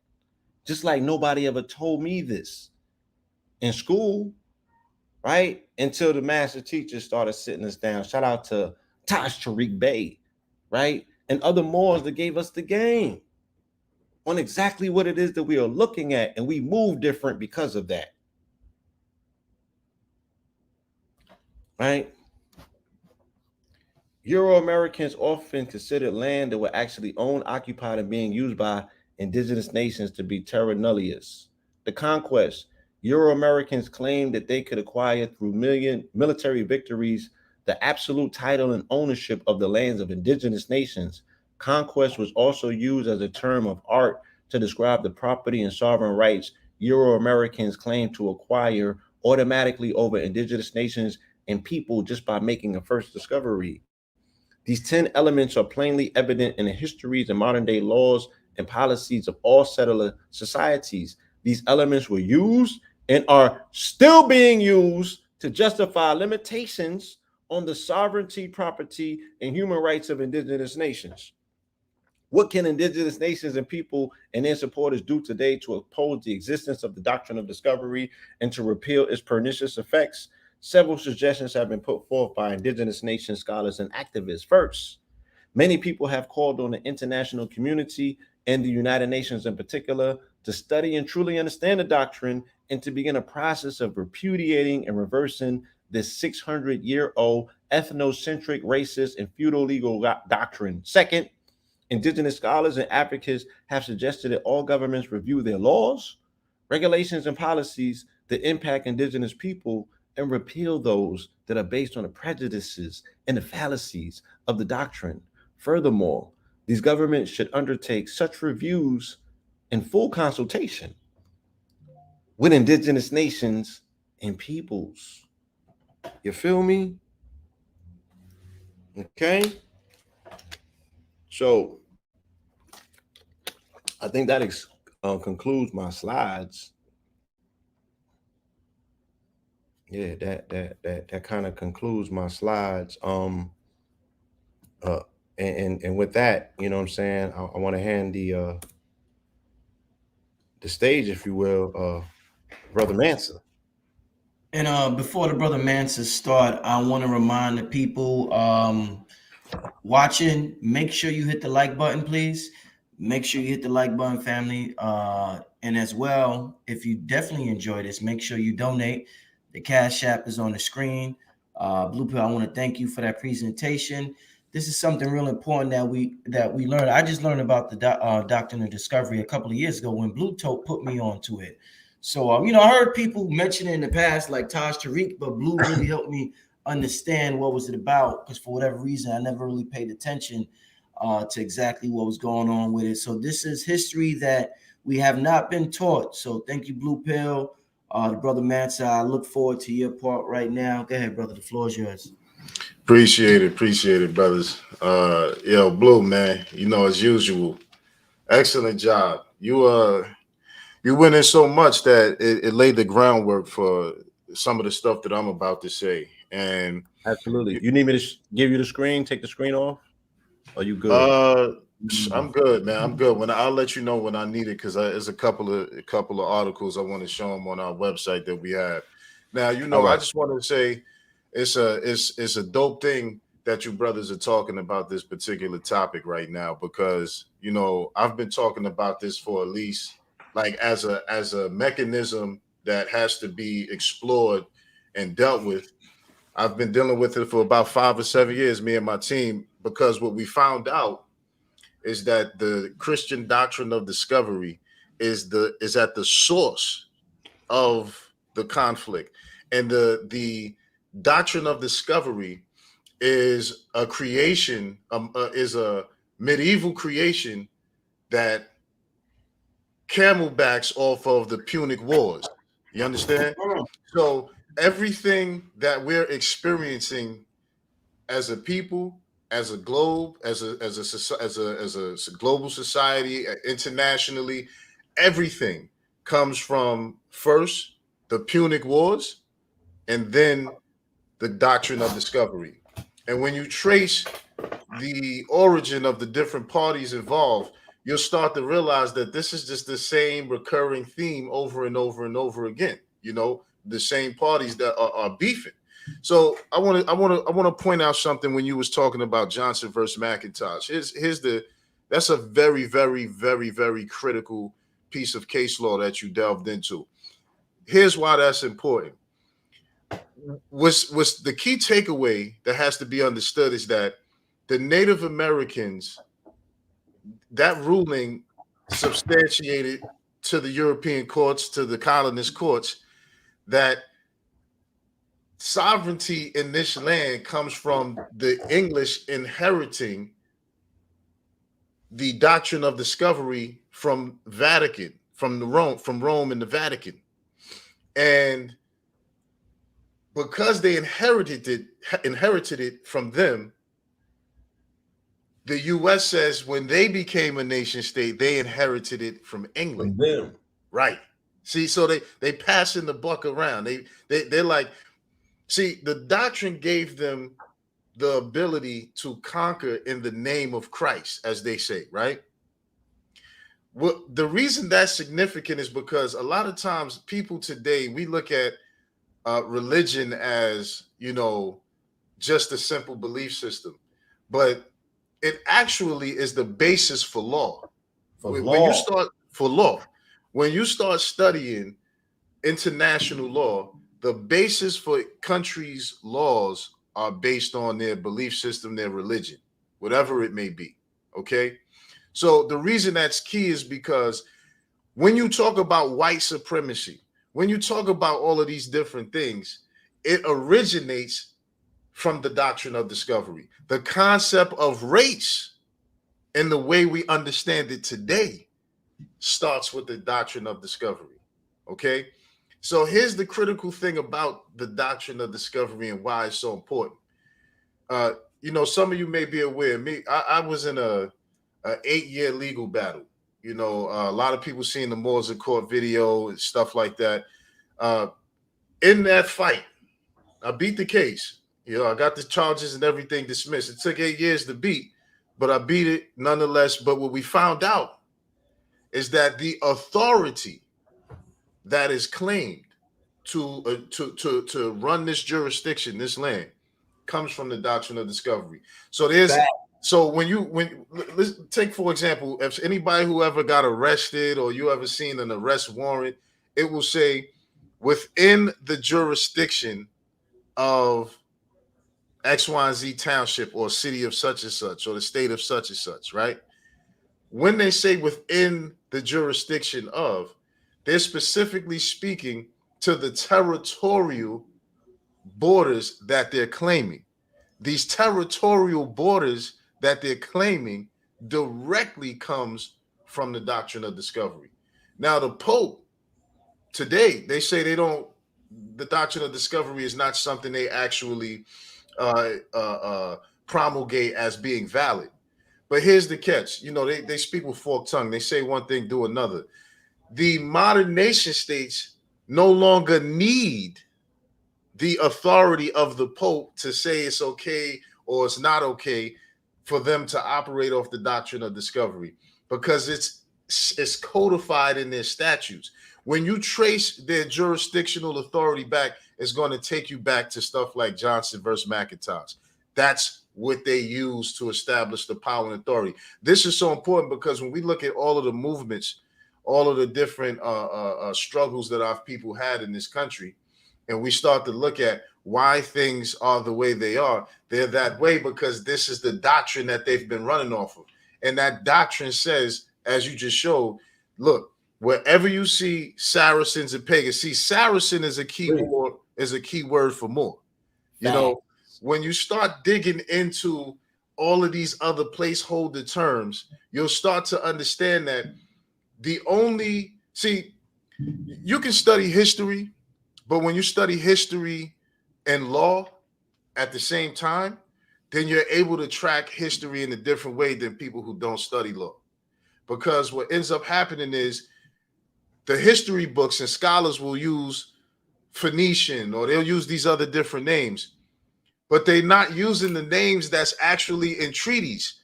And these treaties is a great way to study history because it documents the interaction of nations within each other. So you start to understand and start to see, okay, so these people was called this and these people were called that. So when they use terms like Saracen, when they use terms like they got the Phoenician and all these other placeholder terms, they're talking about Moors. They're talking about our people. You know, what's important to understand is when the Moorish treaties were made.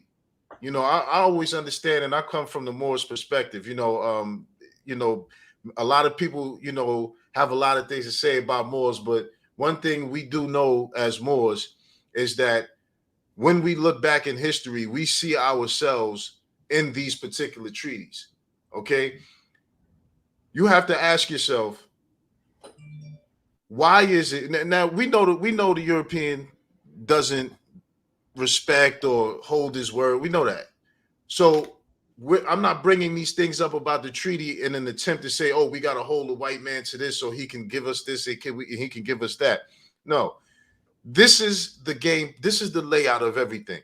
When we talk about reparations, right? I'm going to get to the meat and potatoes right here, straight to the heart.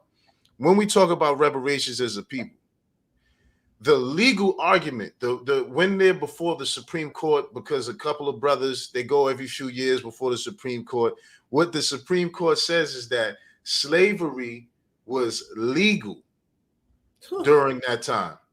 So because slavery was legal, we can't authorize that you get reparations. Now, see, here's the trick with that.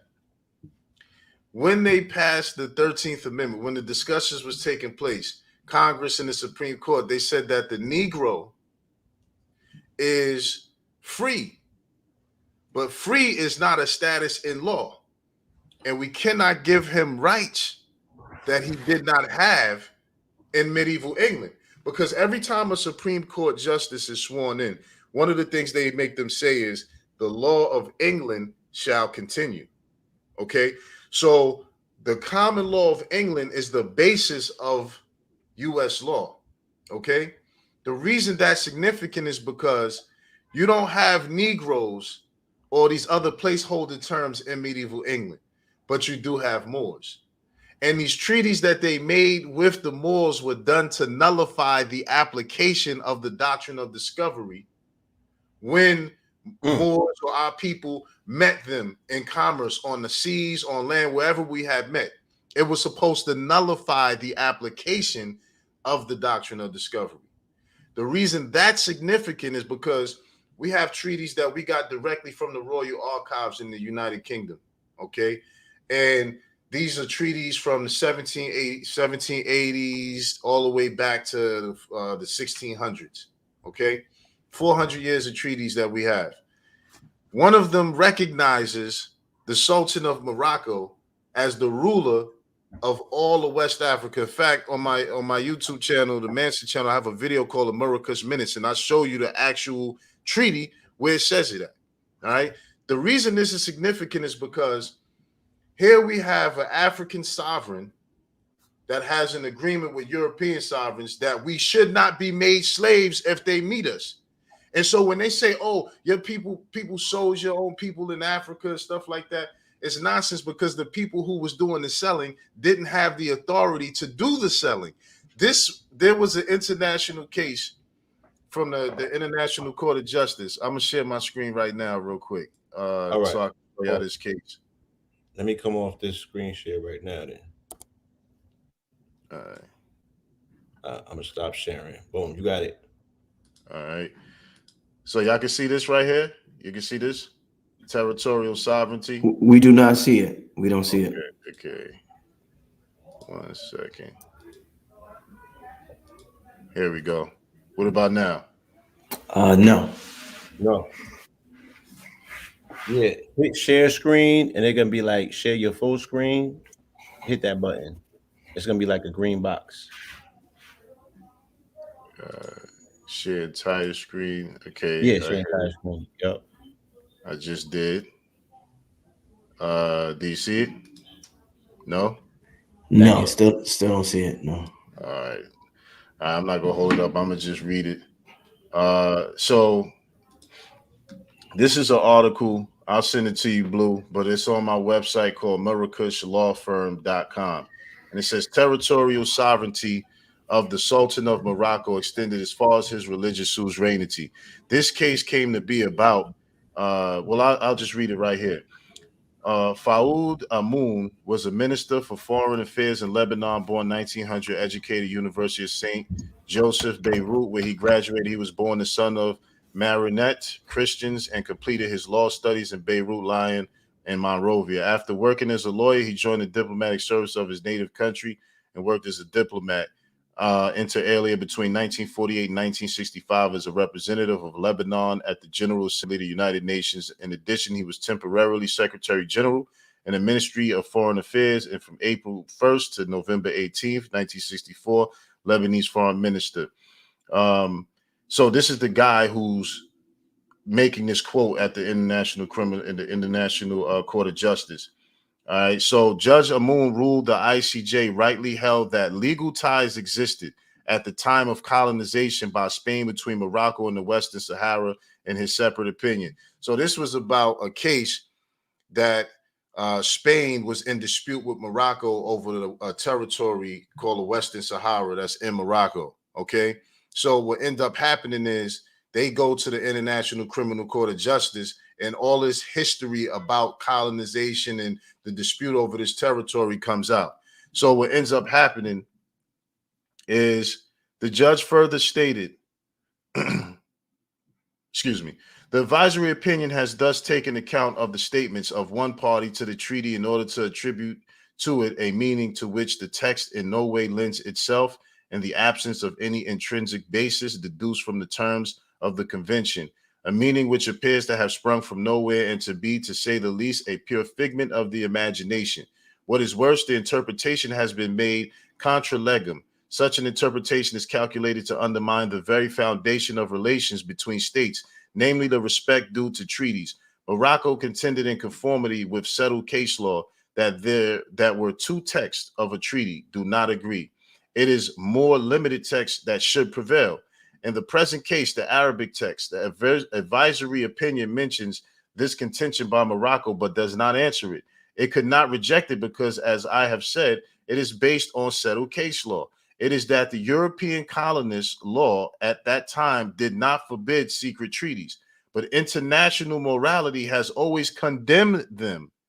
And see, that's what they was doing. They was making secret treaties with these different local African chiefs to buy and sell, people. But they didn't have the authority to do that, as you said. So it's forbidden internationally. The Treaty of 8 April 1904 was also morally wrong because it empowered third parties to dispose of Moroccan sovereignty by secret negotiations unknown to Morocco. This treaty explains the change in the attitude of England to Morocco, in which the exception of Tangier, it ceased to take any political interest. The judge further stated, as to the territorial sovereignty of the Sultan of Morocco, there is no doubt that the religious tie is one of the constituent elements in legal ties and in those of nationality, being additional to ethnic, social, cultural, and economic ties and national aspirations, and making them more binding, the more so in that the Sultan possessed both temporal and spiritual powers and appointed Qadis who applied Muslim law. Modern examples showing the strength of religious ties abound. Ireland, Pakistan, Bangladesh, and the states with constitution which determined the religion of the head of state or established a state religion. The religious tie is thus a constituent element of the legal tie. And I'm going to go into that to when you asked the question, Blue, about, how could we use these the UN UNDRIP, and how could we move forward and make certain things of protection. I'll touch on that, but this is key. Okay, the religious tie is thus a constituent element of the legal tie.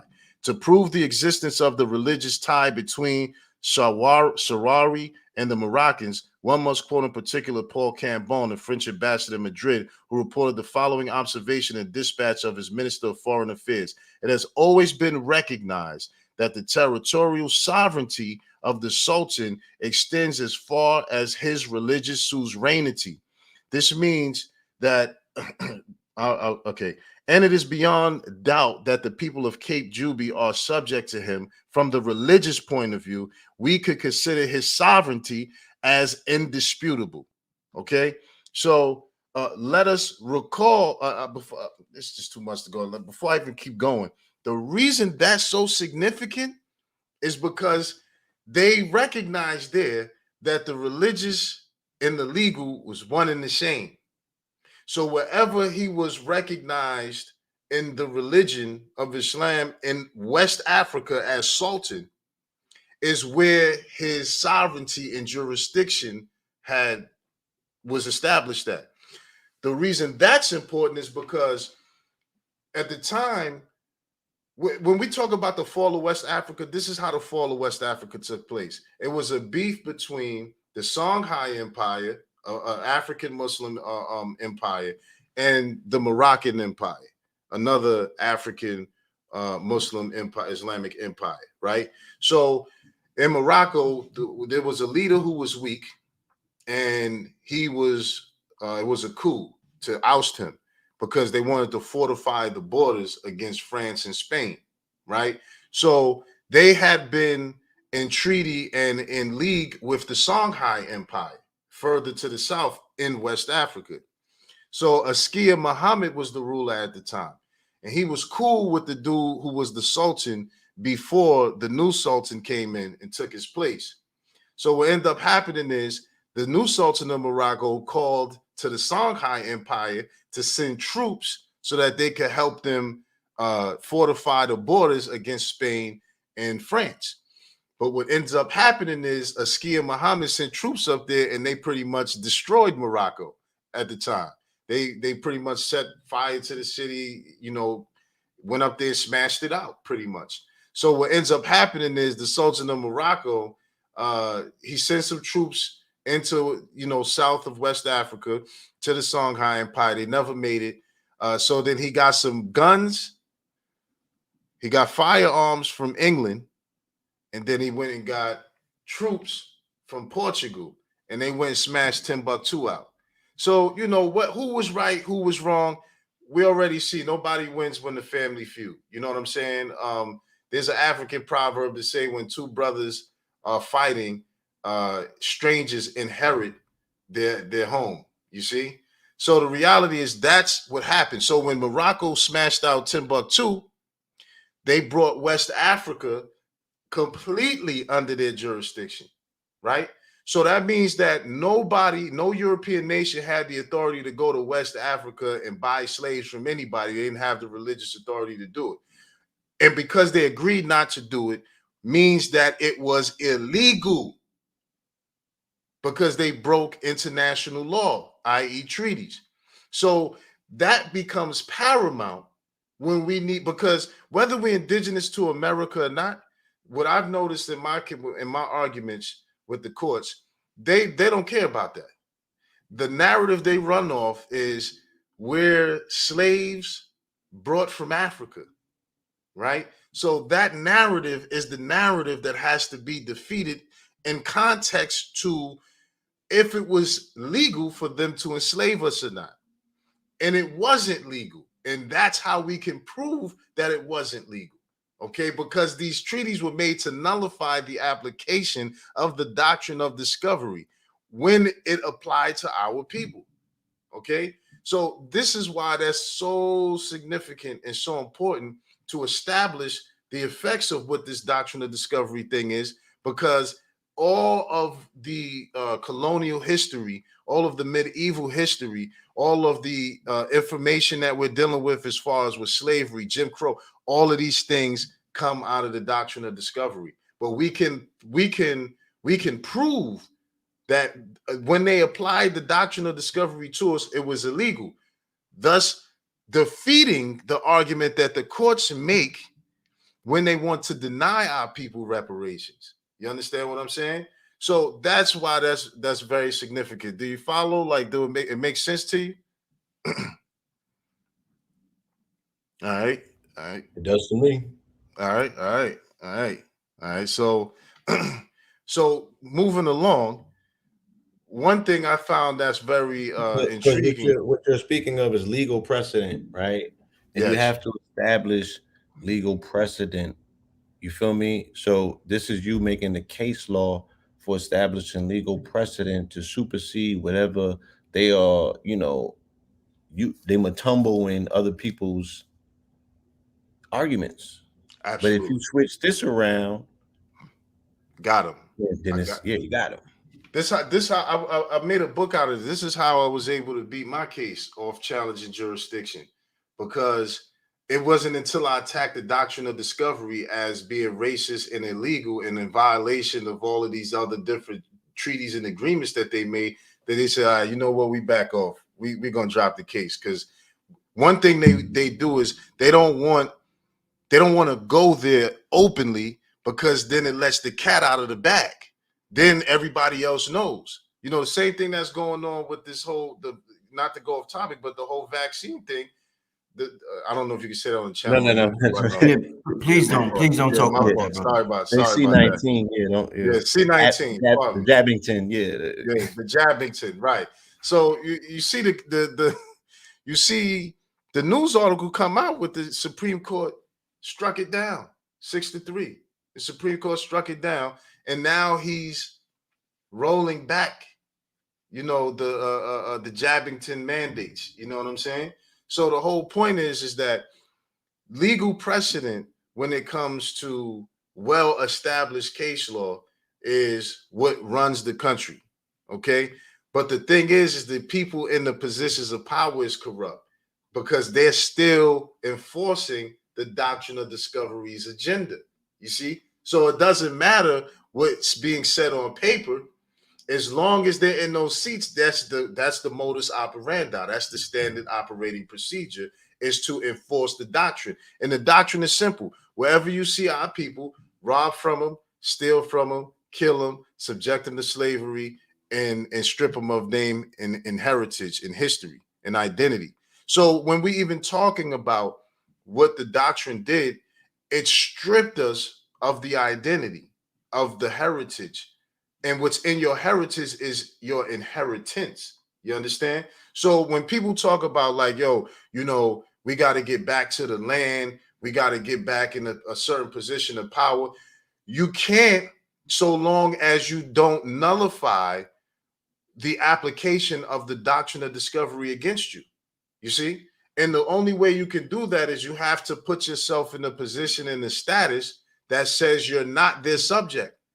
You see, so a lot of times we keep claiming to be something that actually is a creation, a state creation. Like for instance, there's in the Britannica, I forget what year it is, but it's an encyclopedia, and it says it has the definition for American Negro, and it says the American Negro is a new cultural product consisting of all the tribes of Africa, including Moors and Arabs, as well as the yellow Hottentots to the south. And they name a whole bunch of other tribes. And they say, as well as Native Americans and Europeans. So the population we dealing with here is a population that is a mixture of native indigenous people who was already here. And indigenous just means pre-Columbus, before Columbus. That's all it means, right? In America, at least.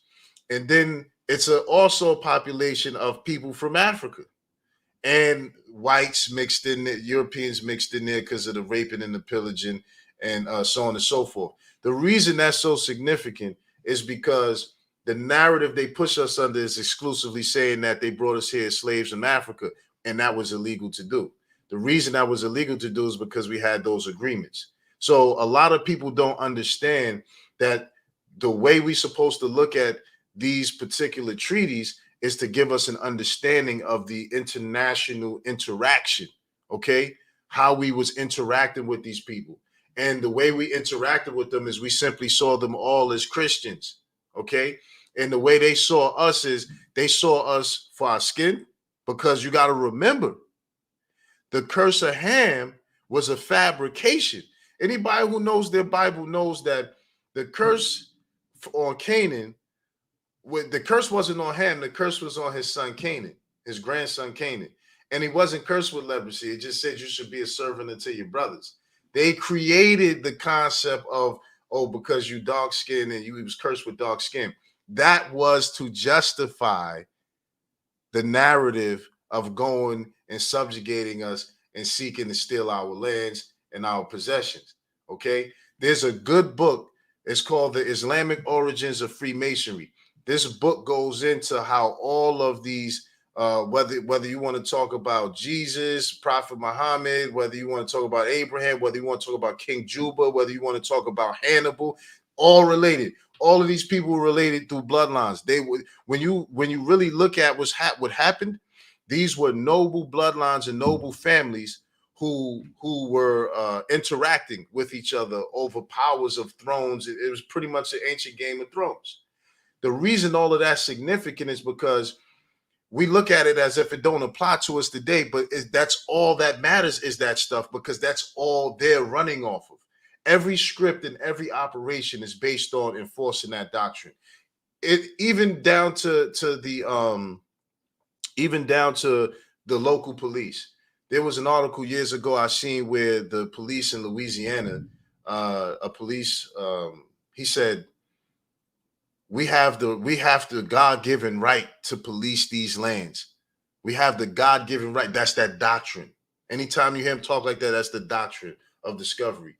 Anytime they're enforcing the statute, that's the doctrine of discovery. That's why that case, I always bring up the Johnson versus McIntosh case to people, because that is the key element to let you know what the jurisdictional authority and power is premised on. You understand? So when you started discussing, Blue, about, how do we take back that power? How do we use the UNDRIP or these different things? See, here's something key to understand.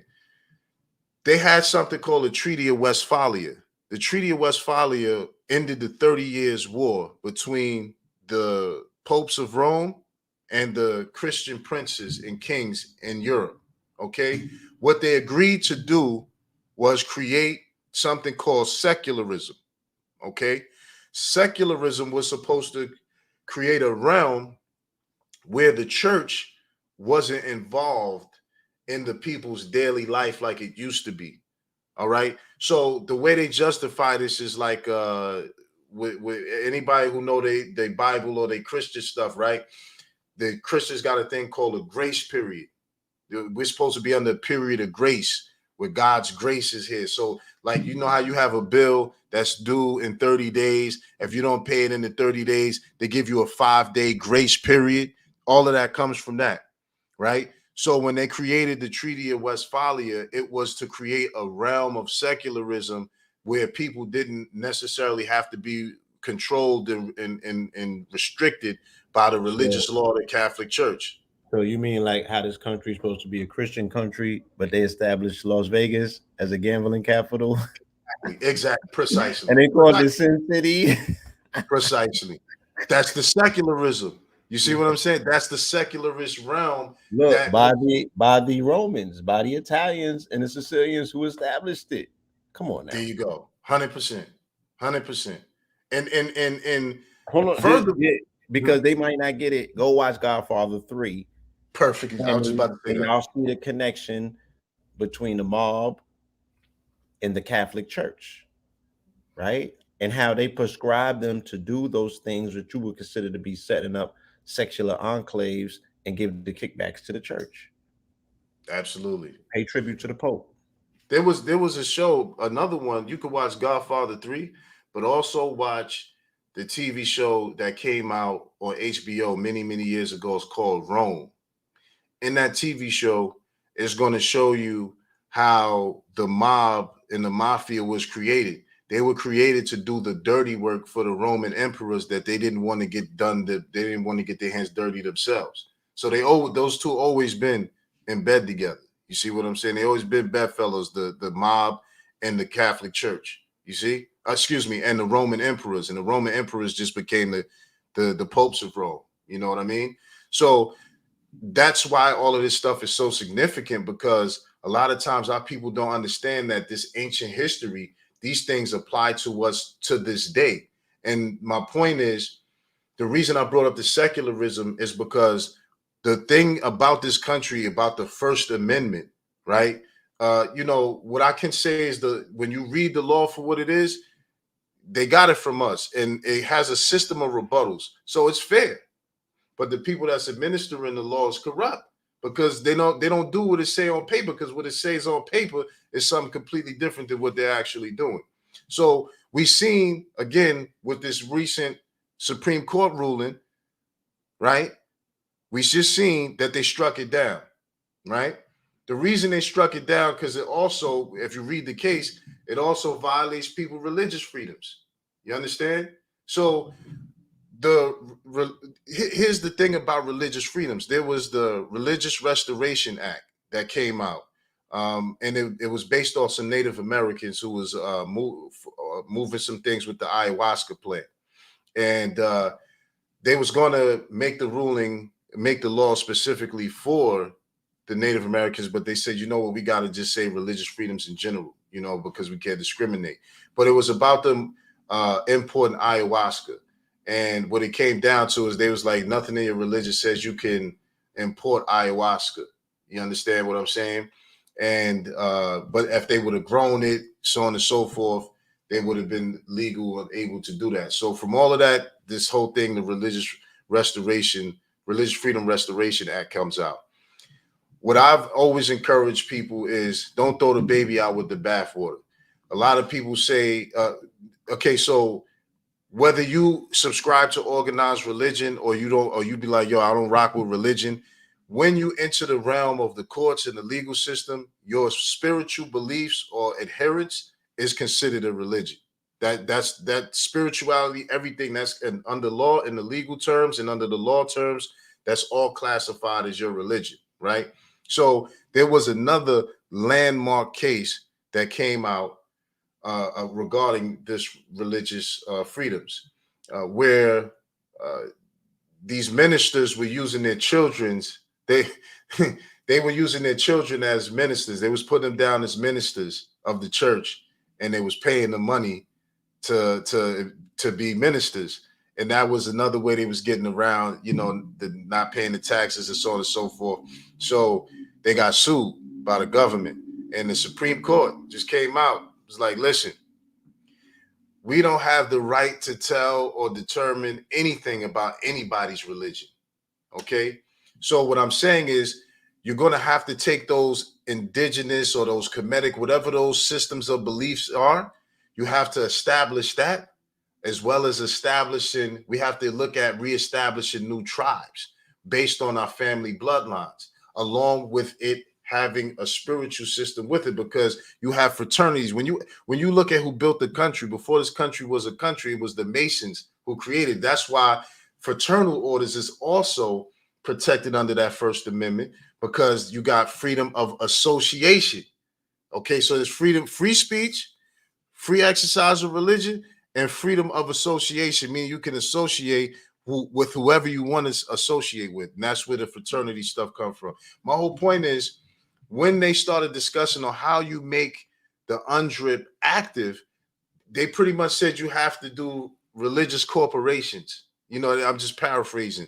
You pretty much have to have religious corporations to move in the capacity that allows for those articles that's in the UNDRIP to be realized.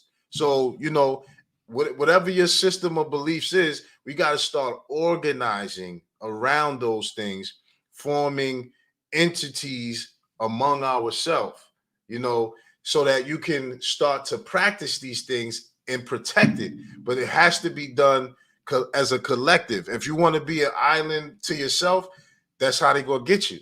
You know what I mean? One time when we was going through all this stuff back in the day, I'm in the police station. The cop tells me, he says, yeah, I hear you, man. You a Moor. I hear you. But you know what? It's just you and this guy. Where's your tribe? Where's your nation?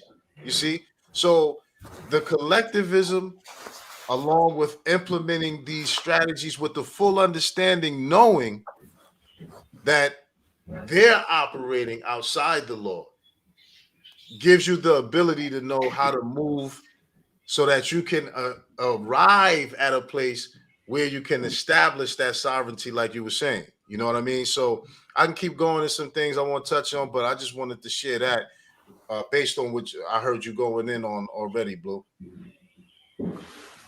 Yeah, we're gonna wrap soon.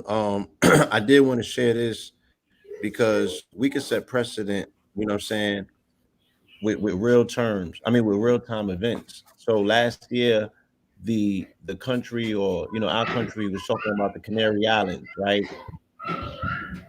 Yo, the volcanoes on the Canary Islands is about to blow, and it would negatively impact the eastern shores of the Americas. Well, a volcano blew in Tonga, and was almost about to impact the shores of the West Coast, right? So it was a flip. But the thing about Canary Islands is that, in the year, and the theme last year was really about dogs. And when people look up Canary Islands, it's going to trace back to the land of dogs. It's tying in it to Sirius and everything.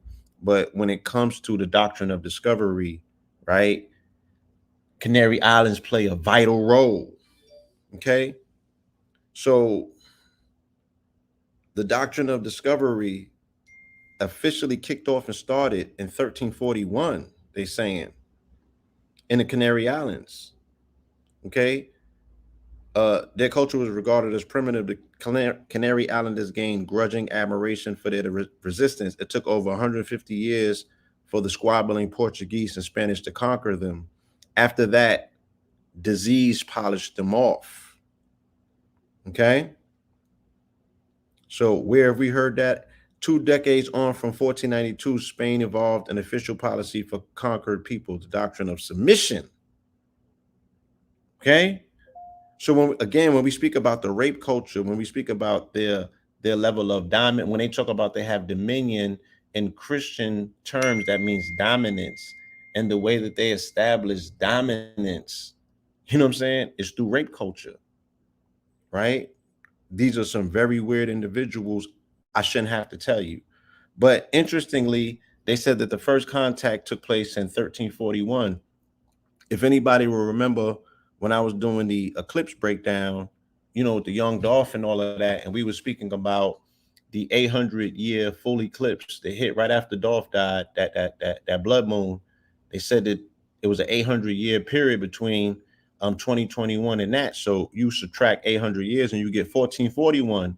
And I explained to people how that was a palindrome number, and we was dealing with mirror energy, because that full moon in Taurus, it hit the same day that they installed Kamala in for 85 minutes as president. And anyone who knows anything about Kali, you know that she has dominion over time. It was all about a time ritual. Kyle Rittenhouse, he didn't get time, right? And I ran his number through Gematria. He was a 44 resonator. And then you got to study his forefather, which is David Rittenhouse, who was the first director of the U.S. National Mint.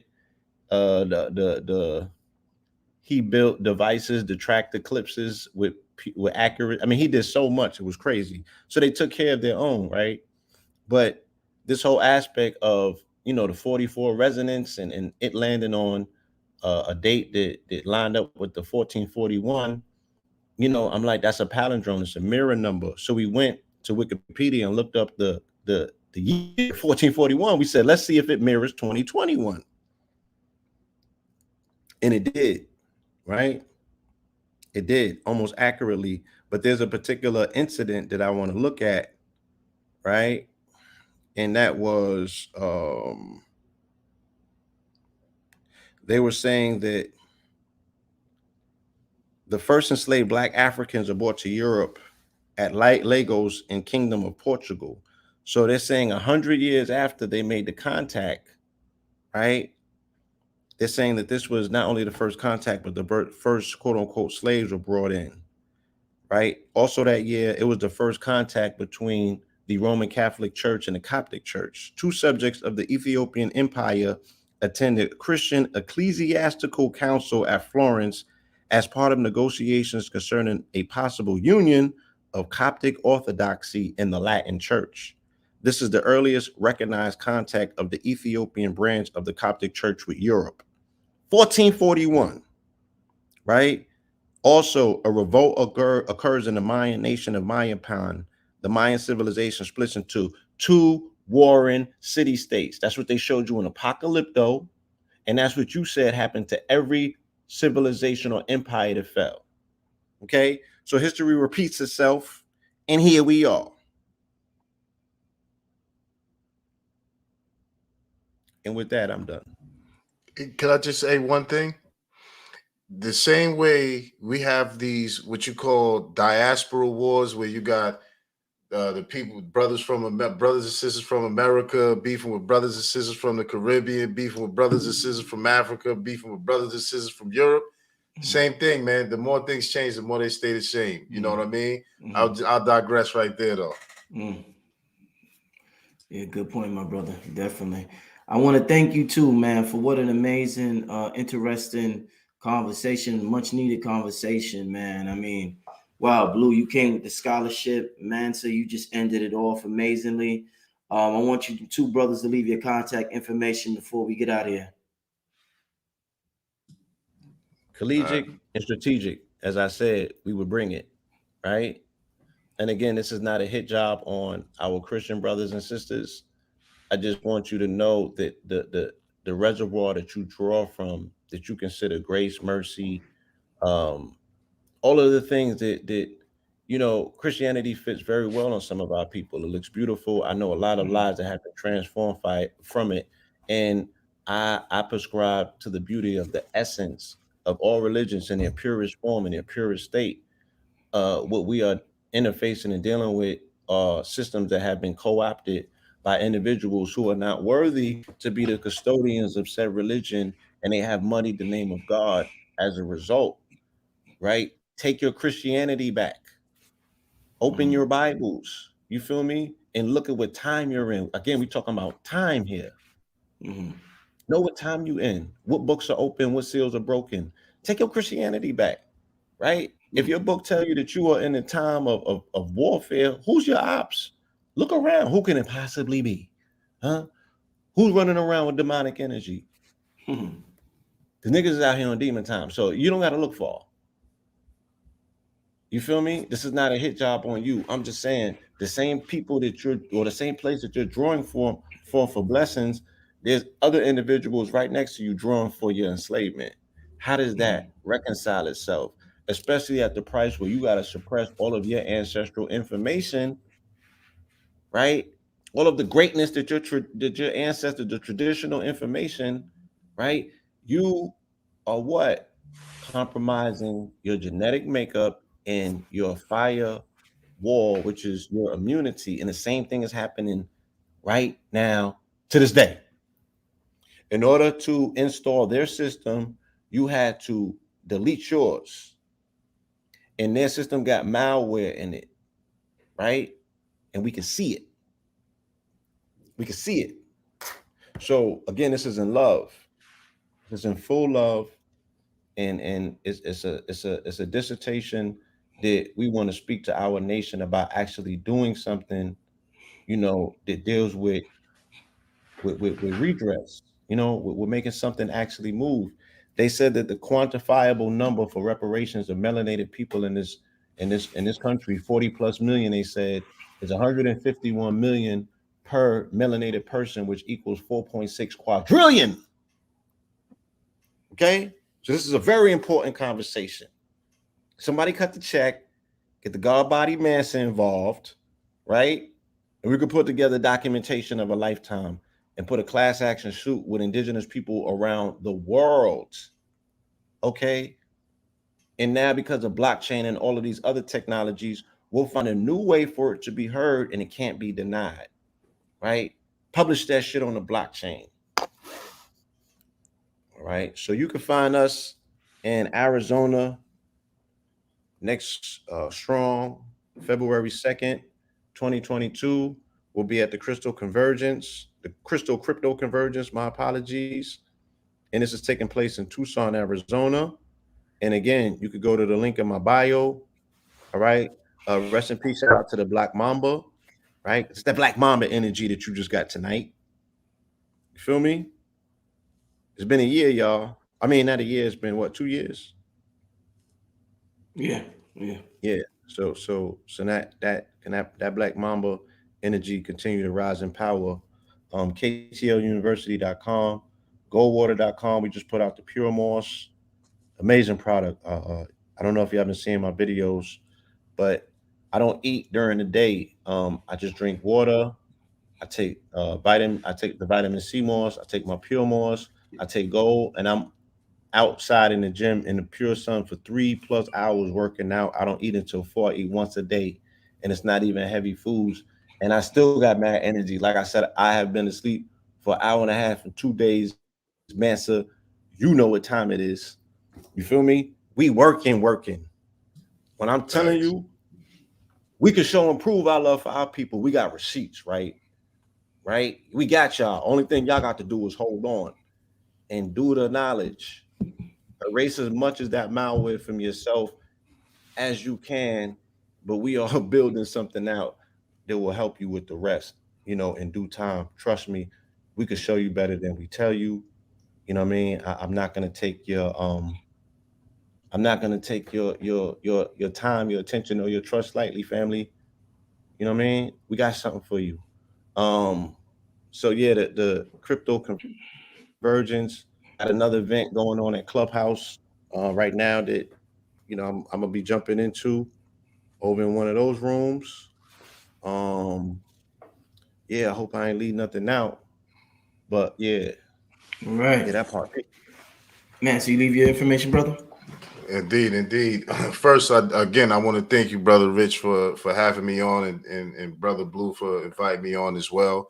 And like the brother Blue Pill was saying, it's definitely not an attack on anybody and what their system of beliefs is. We just have to be aware that the way we receive whatever it is we're doing, our opposition has a completely flip side way of seeing the things that we initiated and we originated. They put their spin on it to oppress us. So, my thing is, I just want all of us as a people to, and this is real weird coming from me because I ain't even that type of person, but we just gotta have a love for each other. It's a million and one reasons why we dislike each other, why we fight with each other, but we got. We need each other. Let's try to deal with each other with mercy and love and compassion and understanding so that can remove a lot of the trauma when it comes to us coming together and getting this great work done. Me and the brother Blue and a lot of other brothers are working on some exciting and amazing things for our people. And inshallah, we hope everybody just receives it well and that we can come in that spirit together of truth, love, and compassion and mercy. So you can catch me on Instagram at The Life of Mansa, or you can visit my website, mansaissamuhammad.com, murakushsociety.com. A lot of places you can contact me at. But if you want a central place, definitely reach out to me on Instagram and we can connect there. But again, without further ado, I just want to thank the brothers for inviting me on and thank the audience for listening. Indeed, we had a packed house tonight. I want to thank everybody for listening. Hopefully, sometime in the near future, I can have the brother Manson on by himself do a presentation. That would be dope. I want to thank the brother Blue Pill. Shout out to all my Christians. Like Blue Pill said, this is not an attack on Christians. Being a Christian doesn't make you a good or a bad person. I personally know a lot of Christians that are have more heart than a conscious person or a vegan person or whatever. So these labels don't make you good or bad, but it's important that you know the history. It's important that we know the history, because once you know better, you got to do better now. So you got some decisions to make, or you could just be, stay where you at. That's your life. Your choice. But you can't say nobody told you. So I want to thank these brothers for coming on my channel and educating and schooling us on our true history, things that we weren't taught in school and we're not being taught on television or social media. Once again, family, make sure you hit that like button. This channel is bringing some amazing information. We picking up the speed, and hopefully, like I said earlier, your frequency picks up as well this year. These are very important times that we in. This is Brother Rich, Mansa Muhammad, Blue Pillar 44. We shouting out here, family. We see you next time. Peace. Peace.